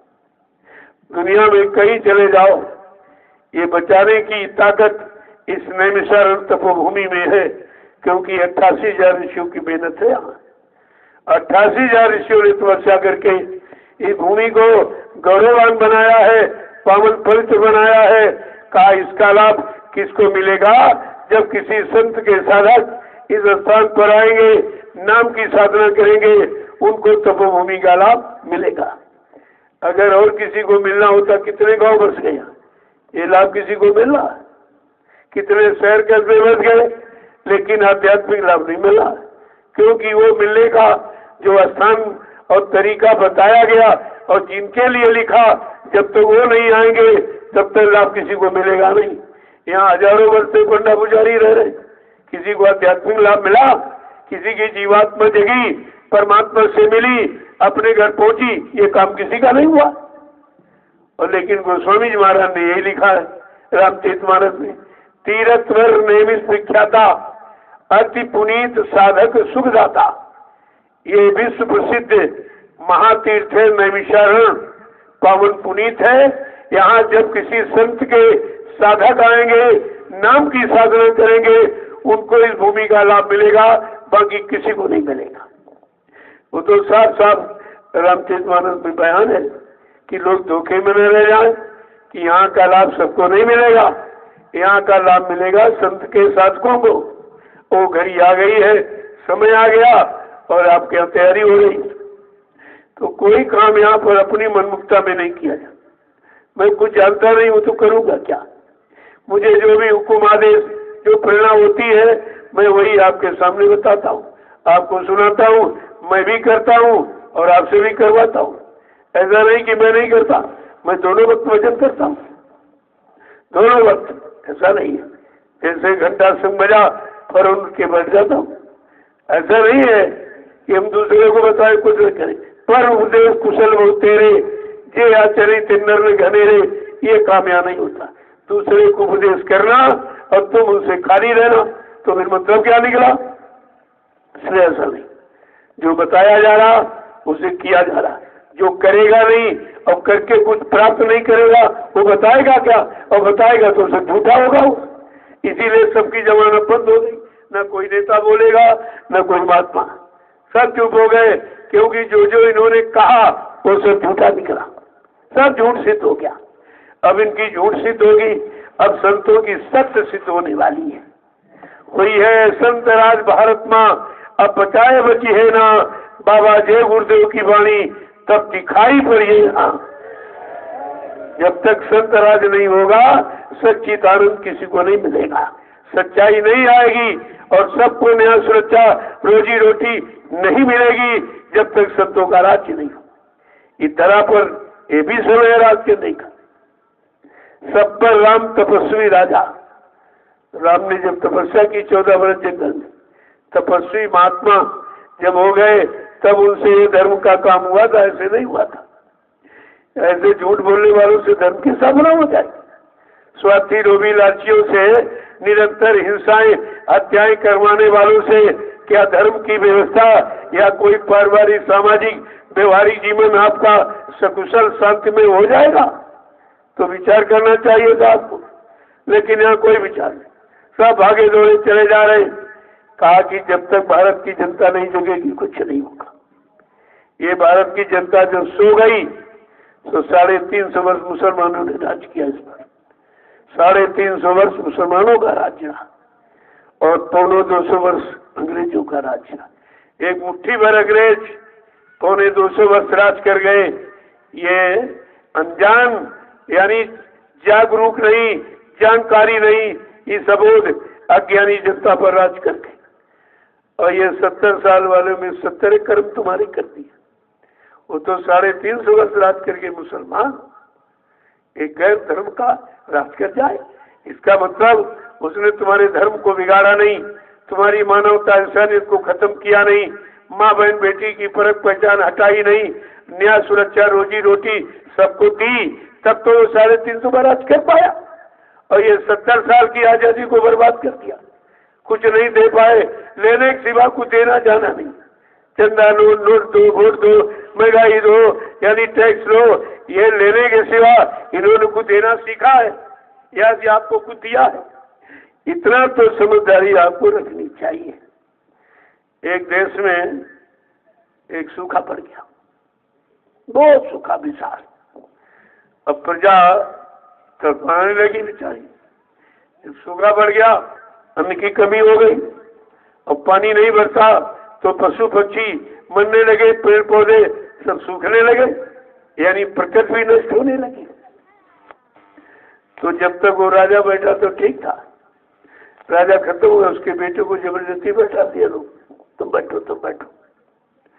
अब वो सूखा पड़ गया, इतना सूखा पड़ गया कि प्रजा त्राहिमाम करने लगी। तो मंत्री ने राजा से कहा कि राजन, जिसके राज में प्रजा दुखी होती है वो राजा नरक में जाता। मंत्री ने सलाह दिया कि जा सुराज प्री प्रजा दुखारी, सो न पवस नरक अधिकारी। जिसके राज में प्रजा दुख पाएगी, दुखी रहेगी, वो राजा नरक में जाएगा। तो राजा घबरा गया कि मंत्री जी कोई उपाय बताइए भाई। कहा जल्दी करो, किसी ब्राह्मण की तलाश करो और भगवान नाम का जाप करो, भगवान नाम का जाप कराइए। और मंत्री बेचारा बता तो दिया उसने, लेकिन उसको भी पहचाने कि ब्राह्मण कौन है। लेकिन वो किसी देखा कि चंदन लगाए था जने ऊपर काला बस बन यही है। अब उसको ले आए पकड़ कर, कहा राजा ने बुलाया, पहले तो घबरा गया, कहा नहीं घबराने की बात नहीं है, तुमको भगवान नाम का जाप करना और राजा मुँह मांगा इनाम देगा, तुम चलो। अब ले गए और राजा के सामने कहा तुमको भगवान नाम का जाप करना। और बेचारा सोच रहा कि भगवान तो यहाँ बहुत है और हमने किसी को देखा नहीं, और देखा नहीं, किसी से काम भी नहीं करवाया, तो पता नहीं उस नाम को कहे उससे काम न हो तो राजा हमको तोड़तन कर देगा, ये तो फांसी चढ़ा देगा हमको। अब वो घबरा गया। उसी घबराने में वो बेचारा क्या कह रहा, क्या जाप करूं क्या न करूं, क्या जाप करूं क्या न करूं। अब अंदर बेचारा ये सोच रहा। ये 2 महीने चला जाप, भगवान नाम का जाप होता, कुछ भला भी हो जाता। वो तो शंका में ये कह रहा।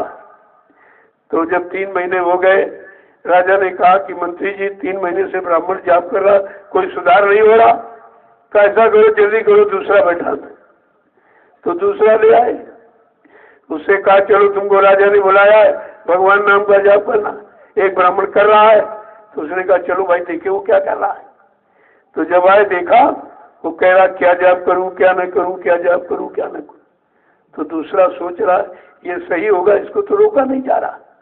तो वो भी कहने लगा जो ये करे सो मैं करूं, जो ये करे सो मैं करूं। अब दो दो बैठे, भगवान का नाम ही नहीं किसी ने, तो कल्याण हो तो कैसे हो। तो जब 6 महीने गुजर गए तब राजा ने कहा मंत्री 6 महीने से दो दो ब्राह्मण जाप कर रहे और कोई सूखा मेरा हाथ नहीं मिल रही है, कोई कष्ट दूर नहीं हो रहा प्रजा का। तब मंत्री ने कहा जल्दी करो, महाराज तीसरा ब्राह्मण बैठा। अब तीसरा ढूंढ के ले आए, उससे कहा भाई 2 ब्राह्मण जाप कर रहे तुम भी चलो। तो उसने कहा चलो भाई देखे क्या करें। तो वो जब देख रहा कि पहला कह रहा क्या जाप करूं क्या ना करूं, दूसरा कहा जो ये करे सो मैं करूं, तो तीसरा कोई होशियार था, अरे कहा देखो इनमें तो भगवान का नाम ही नहीं, ये सब क्या करे। तो तीसरा कह रहा अरे भाई ये धांधली कब तक चलेगी, ये धांधली कब तक चलेगी, ये धांधली कब तक चलेगी। तीसरा ये कहने लगा। अब 3 ब्राह्मण जाप कर रहे लेकिन भगवान नाम किसी में है ही नहीं, तो काम कैसे हो। तो राजा ने के मंत्री 3 ब्राह्मण 1 वर्ष से ज्यादा हो गया, 1.5 वर्ष से ये जाप चल रहा, कोई सुधार नहीं हो रहा। तो मंत्री कहा राजन त्रिदोष हो गया, त्रिदोष है ऐसे, जल्दी करो 4था ब्राह्मण बैठा लो, ये तुम्हारे राज्य का सर्वनाश हो जाएगा। तो कहा भाई जल्दी ढूंढ के ले आओ। तो जो 4था ढूंढ के ले आए उन तीनों से होशियार था, वो तीनों से होशियार था। कहा चलो भाई देखेंगे 3 कह क्या रहे। जब वो 4था आया उसने देखा पहला कह रहा क्या जाप करूं क्या न करूं, दूसरा कह रहा जो ये करे सो मैं करूं, तीसरा कह रहा ये धांधली कब तक चलेगी, चौथा कह रहा अरे भाई जब तक चलेगी तब तक सही, जब तक चलेगी तब तक सही। अब ये 4 ब्राह्मण जाप कर रहे हैं और भगवान का नाम किसी ने कोई सुधार नहीं। जब 2.5-3 वर्ष बीत गए तो राजा ने सोचा रे भाई चल के देखा जाए आखिरकार ये कर क्या रहे। 4 ब्राह्मण जाप कर रहे, कोई सुधार नहीं हो रहा, कोई परेशानियां दूर नहीं हो रही। तो राजा ने कहा चलो खुद चले। अब हाथी पर बैठ कर चला। जब उनको खबर मिली 4 ब्राह्मणों को कि राजा स्वयं आज इनाम देने आ रहा तुमको, तो राजा को देख के जोर से चिल्लाने लगे क्या जाप करूं क्या न करूं, क्या जाप करूं क्या न करूं, जो ये करे सो मैं करूं, जो ये करे सो मैं करूं, ये धांधली कब तक चलेगी, ये धांधली कब तक चलेगी, जब तक चलेगी तब तक सही, जब तक चलेगी तब तक सही। राजा ने कहा अरे बदमाशो अब तक चली लेकिन अब नहीं चलेगी,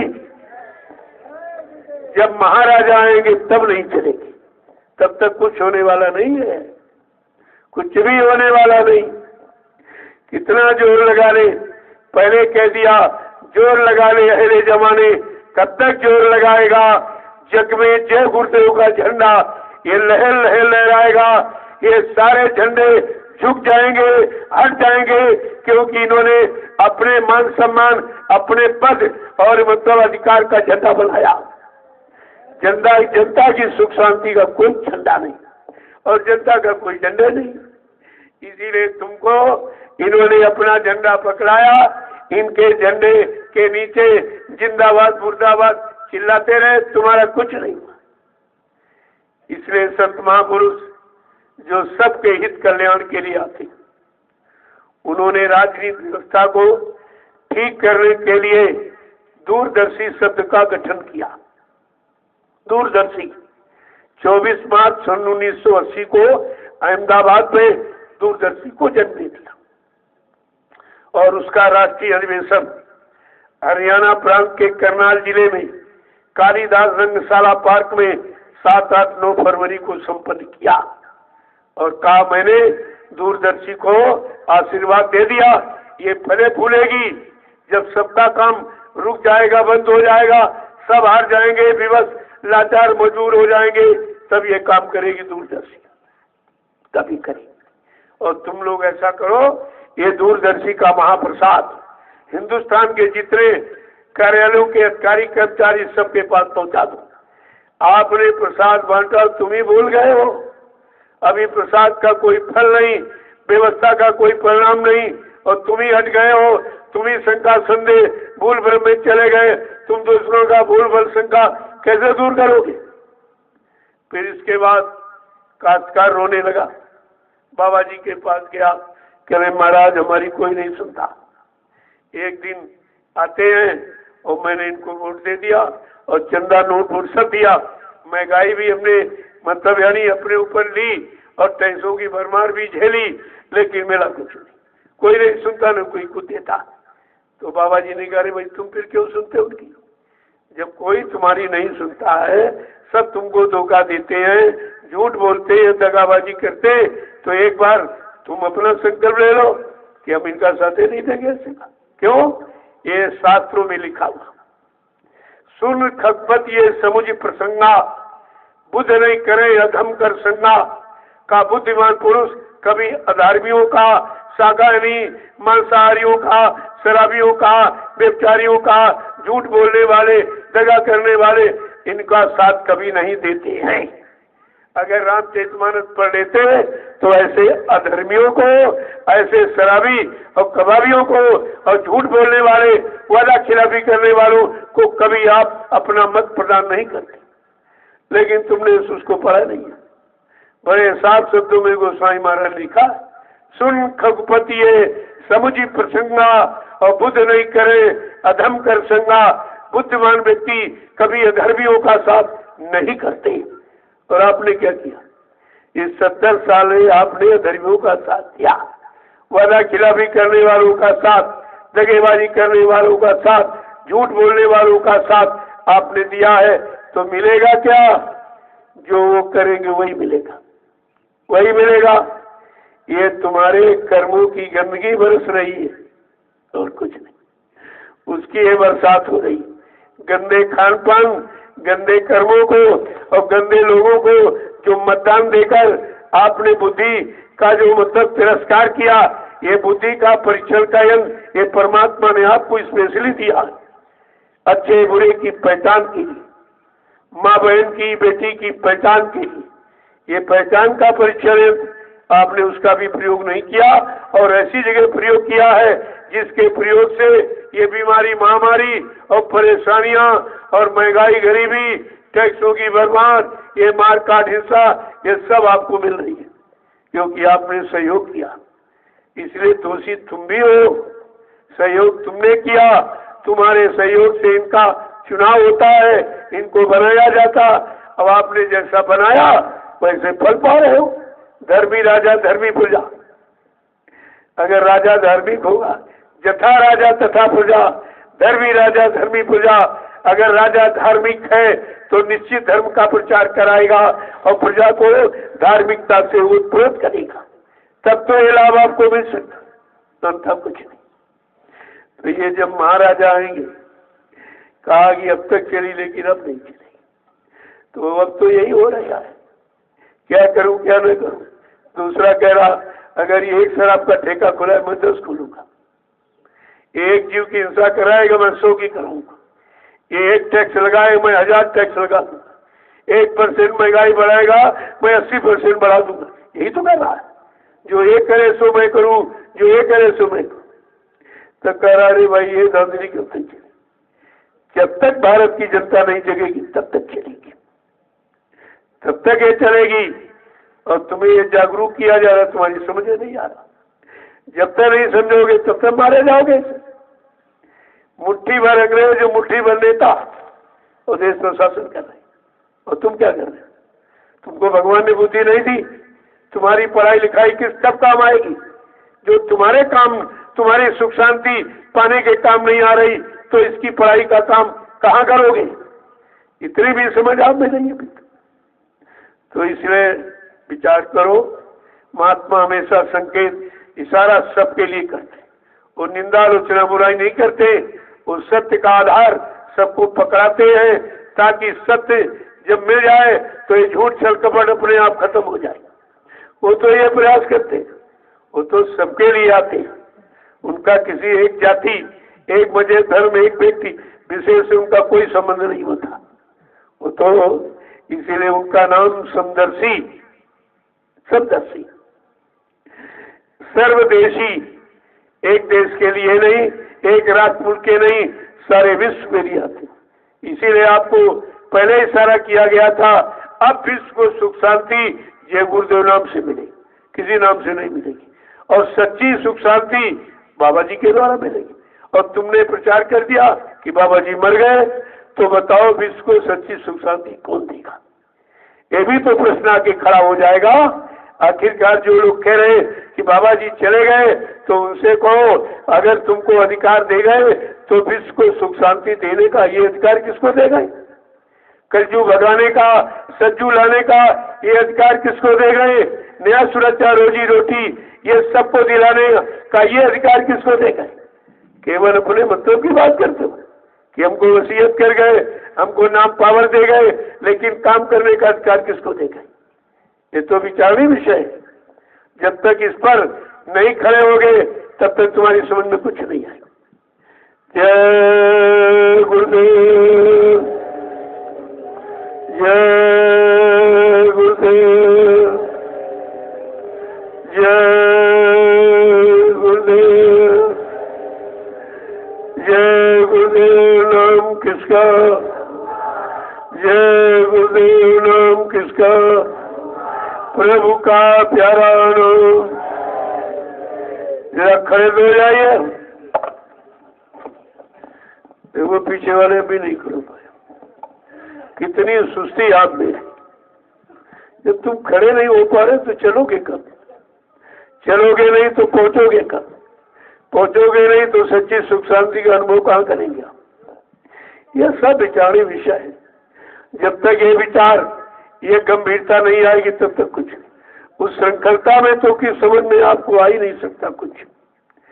जय गुरुदेव, जय गुरुदेव, जय गुरुदेव, जय गुरुदेव, जय गुरुदेव, जय गुरुदेव, जय गुरुदेव। नाम किसका? प्रभु का। जय गुरुदेव। नाम किसका? प्रभु का।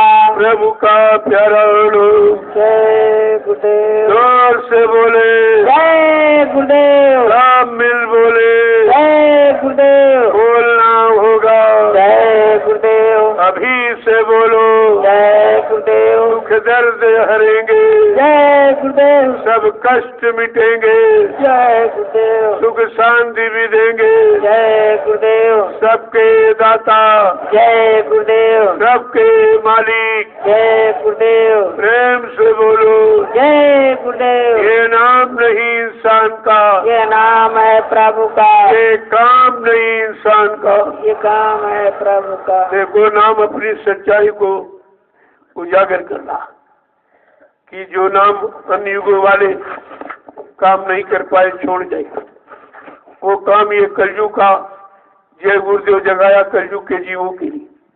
ये जय गुरुदेव प्रभु का नाम वो काम करेगा। ये सब काम का विषय और काम का आधार है जमीन। बगैर जमीन के तो कोई काम होगा नहीं। लेकिन बात सहयोग की तो किसी ने नहीं किया। रामायण के अयोध्या वासियों ने सहयोग किया था, क्या था? अरे सहयोग किया होता तो जंगल क्यों भेजते थे? कोई सहयोग नहीं, किसी क्षत्रिय ने सहयोग नहीं दिया। इसीलिए राम के इतिहास में किसी क्षत्रिय का नाम नहीं। नाम किसका है? कोल भील बंदरों का, जिन्होंने सहयोग किया था उनका नाम है इतिहास में। उस बंदर की पूजा हो रही हनुमान की, लेकिन उस समय क्षत्रियों की पूजा नहीं हो रही। तो कर्म प्रधान देश है, जो कर्म करेगा। बंदर का मतलब कोई ये बंदर नहीं, बंदर वो किसी के दर के बन गए थे, किसी के हो गए और किसी की शरण को अपना लिया और उनको अपना सब कुछ मान लिया और उन्हीं के कहने पर चले। आज उसकी पूजा हो रही, उसी की पूजा हो रही। बंदर, अरे तू भी किसी के दर का बन जा। कब तक ऐसे बिना दर के घूमेगा? बिना दर के कोई कदर नहीं होती। कोई न कोई दरबार का तो चुनाव करना ही पड़ता है। तो सबका आधार है जमीन। और ये 88,000 ऋषियों के, और आप देख लीजिए कितना बड़ा काम हो रहा। क्षेत्रवासियों को तो खुशी होनी चाहिए कि जो कभी काम नैमी शरण की तपोभूमि पर नहीं हुआ वो आज हो रहा। यहाँ तो अपने अपने स्वार्थ, लोभ लालच दान दक्षिणा की बात तो सबने की और कर रहे हैं आज भी, लेकिन तुमको देने की बात कोई कुछ कर रहा है? ये तो कम से कम सोचना चाहिए आपको। अब लेने का समय आ गया, तुम कब तक देते ही रहोगे? कब लोगे? किससे लोगे? कौन देगा? तो ये बात तो समझनी चाहिए। नहीं समझोगे ऐसे परेशान होते रहोगे, रोते रहोगे, न कोई आवाज सुनेगा, न कोई आंसू पूछेगा, ये काम आपका कोई नहीं करे। जय गुरुदेव। देखो चिराग के नीचे अंधेरा होता ऐसे चित्र। जब मथुरा में उद्भियाबाद जंगल को साफ किया तो बहुत जंगल था, मतलब यानी और मधुबन को साफ किया गया। क्यों? जब चिरौली से कृष्णानगर में आया गया, वहां जगह कम पड़ गई। कहा चलो भाई वो अपनी बहुत पुरानी जगह खरीदी हुई पड़ी है, ये किसी को मालूम नहीं था, ये बहुत पुरानी दादा गुरु ने इसको खरीदा था, खरीद लिया था और ये पूरा मधुबन खरीदा गया। सब जंगल था, इतनी पुरानी बात हो गई, तमाम गांव बस गए, लोगों ने जमीन तोड़ के अपना खेत बना लिया। अब उन्हें पता ही नहीं था। अब कहते नहीं हमारा गांव है, हमारा यहाँ घर है, हमारी ये जमीन है। लेकिन महापुरुषों ने क्या किया? कहा अच्छा ठीक है तुम्हारी जमीन, तो ऐसा करो जमीन का पैसा ले। अपनी जमीन का पैसा देके खरीदी गई। देखिए और 1 गुना 10 गुना दिया। कोई लेता नहीं था, कुछ होता नहीं था।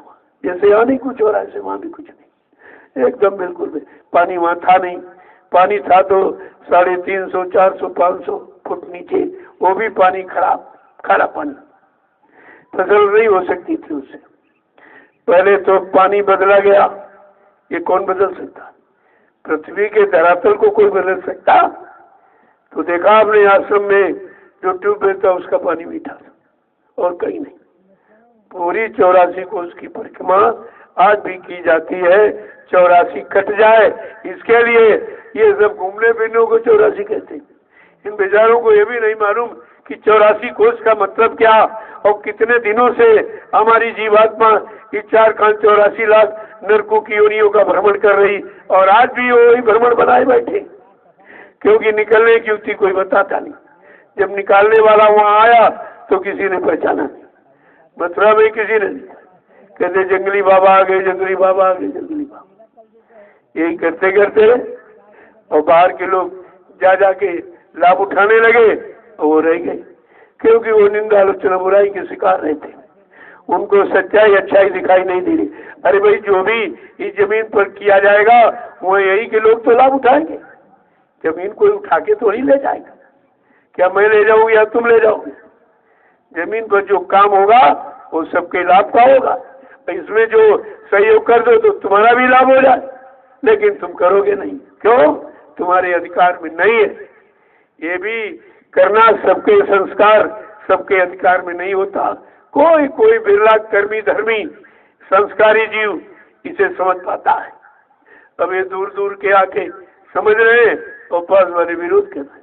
देखिए तो पहले तो ये हमेशा होता आया, सच्चे अच्छे काम में कभी भी पड़ोसियों ने सहयोग नहीं किया।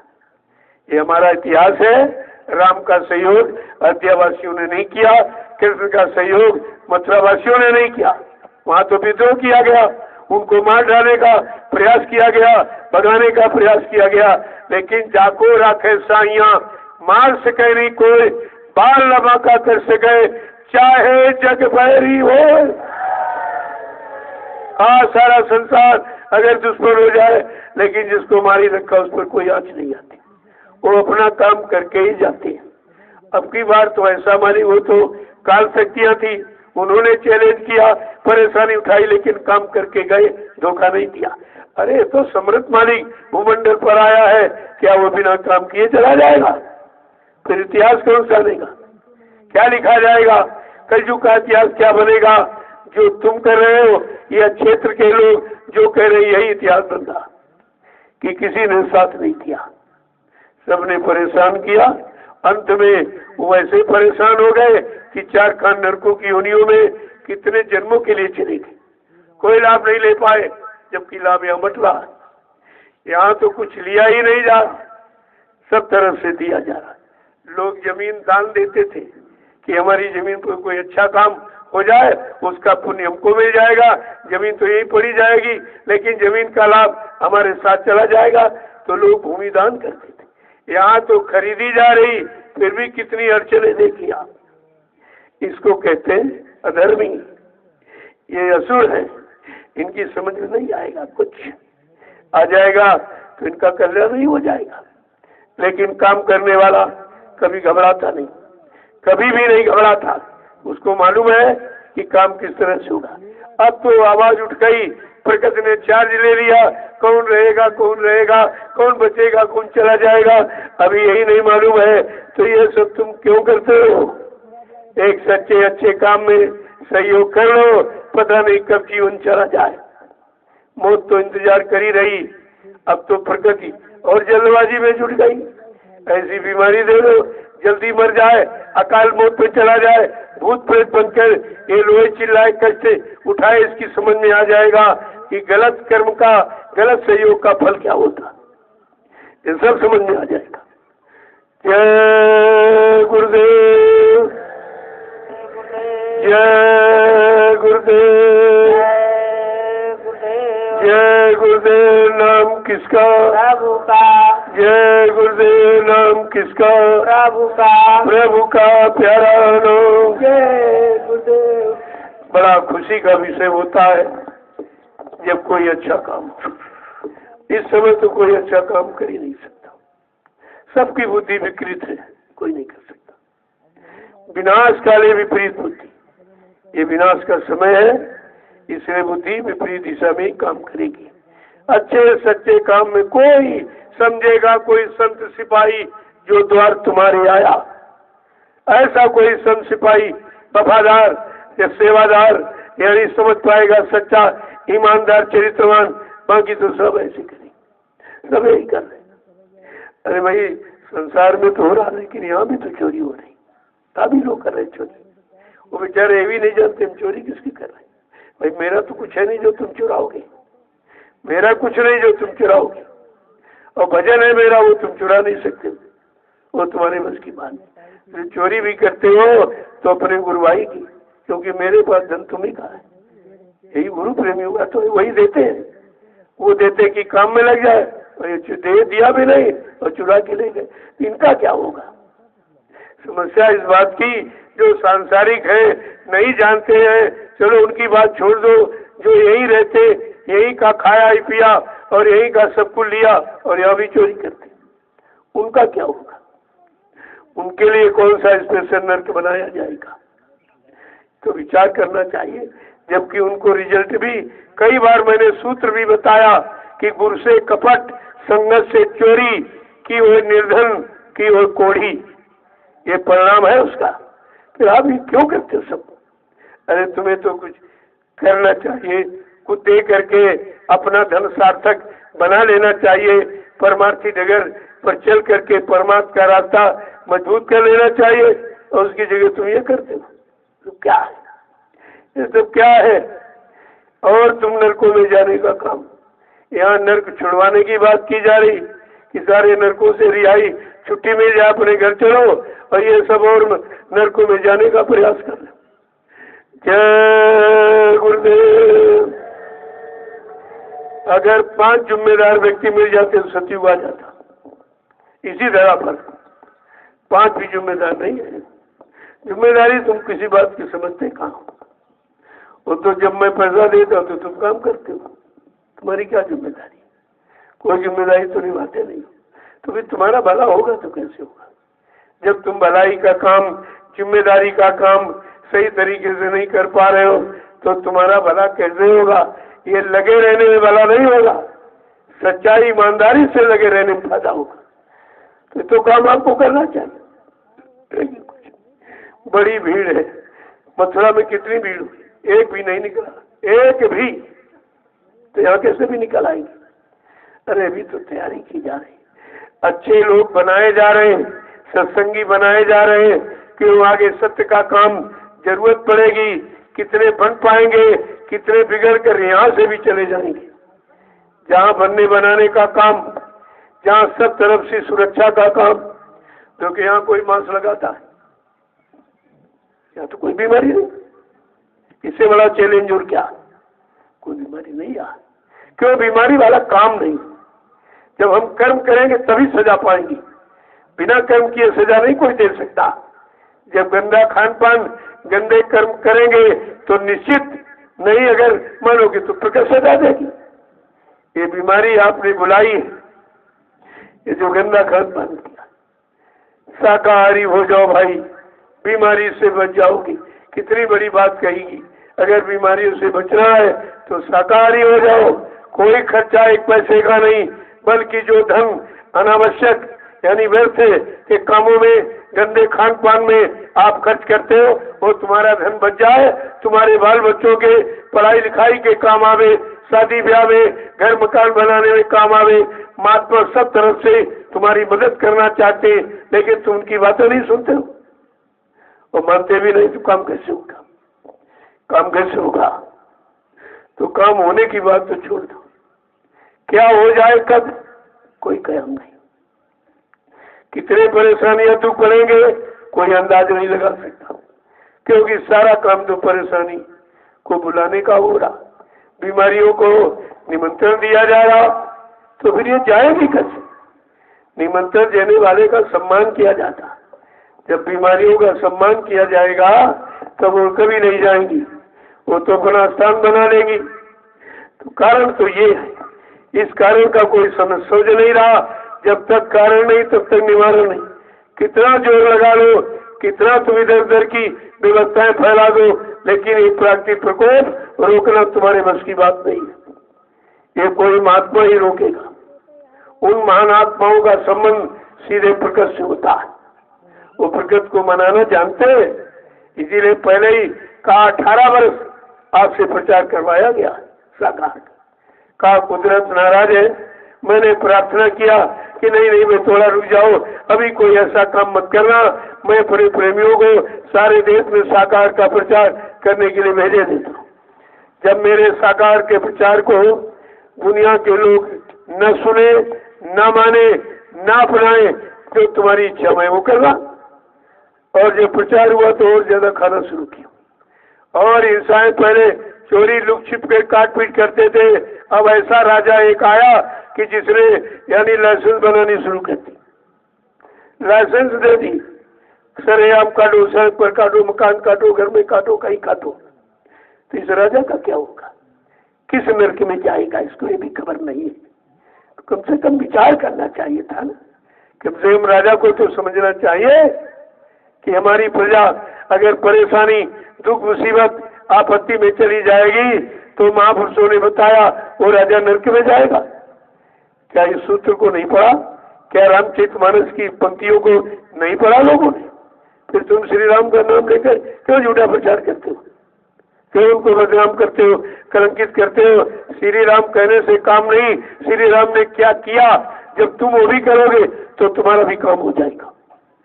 जय गुरुदेव, जय गुरुदेव, जय गुरुदेव। नाम किसका?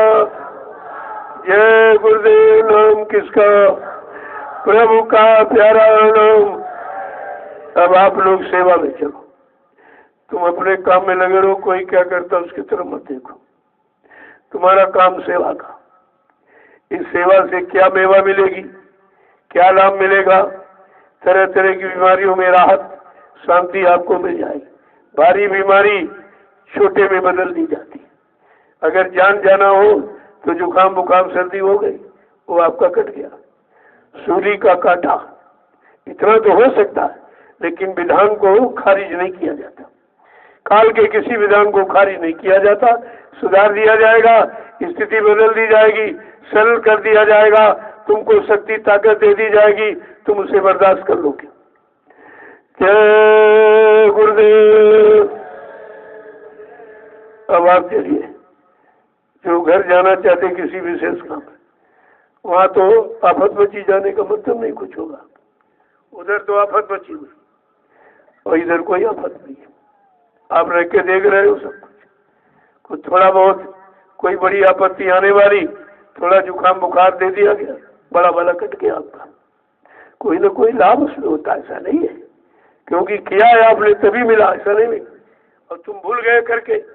लेकिन महापुरुषों को तो याद है, वो तो सब तुम्हारा बहुत बहुत स्मृतान देख रहे हैं कि कैसे कैसे कर्म करके तुम आए हो, उनमें कितनी भारी सजा मिलने वाली, उस सजा को धीरे से सरल कर दिया गया, कम कर दिया गया, और उसी में तुम चिल्ला रहे हो।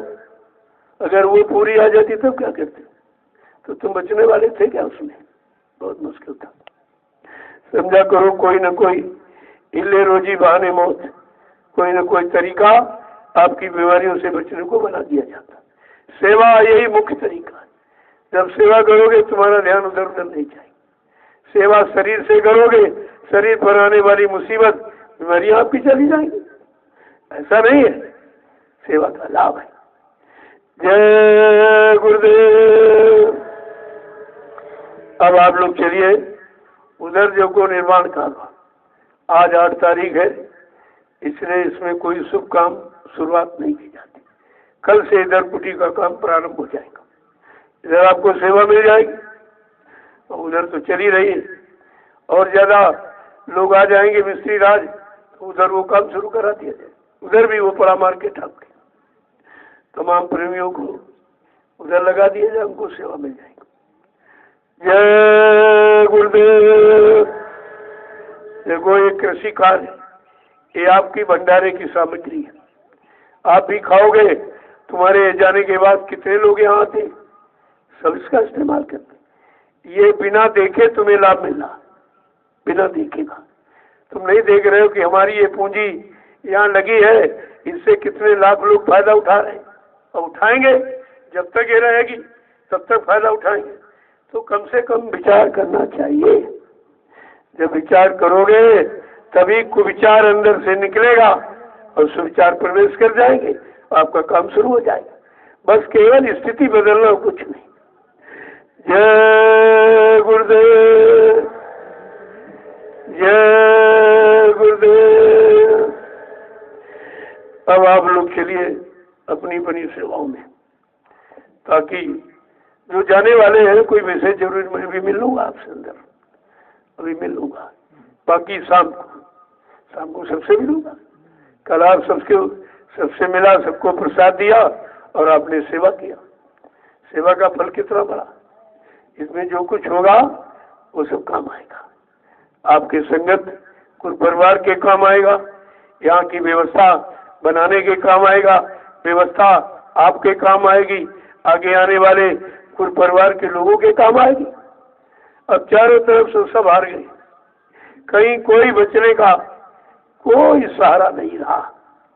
धीरे धीरे धीरे ये नैमिषारण्य की तपोभूमि सबको बुला लेगी, सब आएंगे यहाँ, क्योंकि चारों तरफ शोर हो रहा है कि सब जगह परेशानियां हैं, भीड़ रोकी जा रही, नैमिषारण्य में कुछ नहीं हो रहा।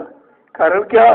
तो ने कहा मैं तो कुछ नहीं कर रहा हूँ, लेकिन 88,000 ऋषियों की तपोभूमि है, बस ये इशारा समझ लीजिए, इसलिए यहाँ पर ऐसा कुछ नहीं होगा। जब ऐसा कोई खान पान नहीं, ऐसा दूषित कर्म नहीं, तो फिर सजा कैसे मिलेगी यहाँ के लोगों को? ये सोचना चाहिए आपको। और सबके सामने हो रहा है, रोज यहाँ संदेश प्रसारित हो रहा है। सीधे 6 बजे प्रसारण हो जाता है, 1.5-2 घंटे का संदेश होता है, क्योंकि सब जगह बंद है, बेचारे क्या सुने। अब घरों में बैठे कहीं जा नहीं सकते, तो कम से कम संदेश तो बैठ के सुन रहे। उनको संदेश सुनने के लिए ये अवसर मौका बनाया गया है। वैसे कहाँ आप सुनते, कहते दुकान से फुर्सत नहीं, हमको दफ्तर से नौकरी से फुर्सत नहीं, हमको खेती सुन नहीं, अब सब बंद, अब तो फुर्सत है। अब सत्संग सुनोगे, भजन करोगे कि नहीं करोगे? ये सब कराने का तरीका का कुदरत ये सब करा लेगी। जो संत महापुरुषों ने कहा, उन्होंने कुदरत को चार्ज दे दिया, अब ये कुदरत सब करके दिखा देगी।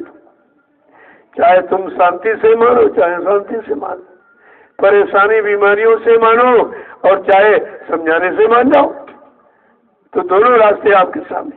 साम दाम भेद दंड, ये सब नीतियां अपनाई जाती, लेकिन संत मत में दंड नीति नहीं है, सुझाव नीति है, समझौती नीति है। जय गुरुदेव। अब आप लोग चलिए अपनी अपनी सेवा में।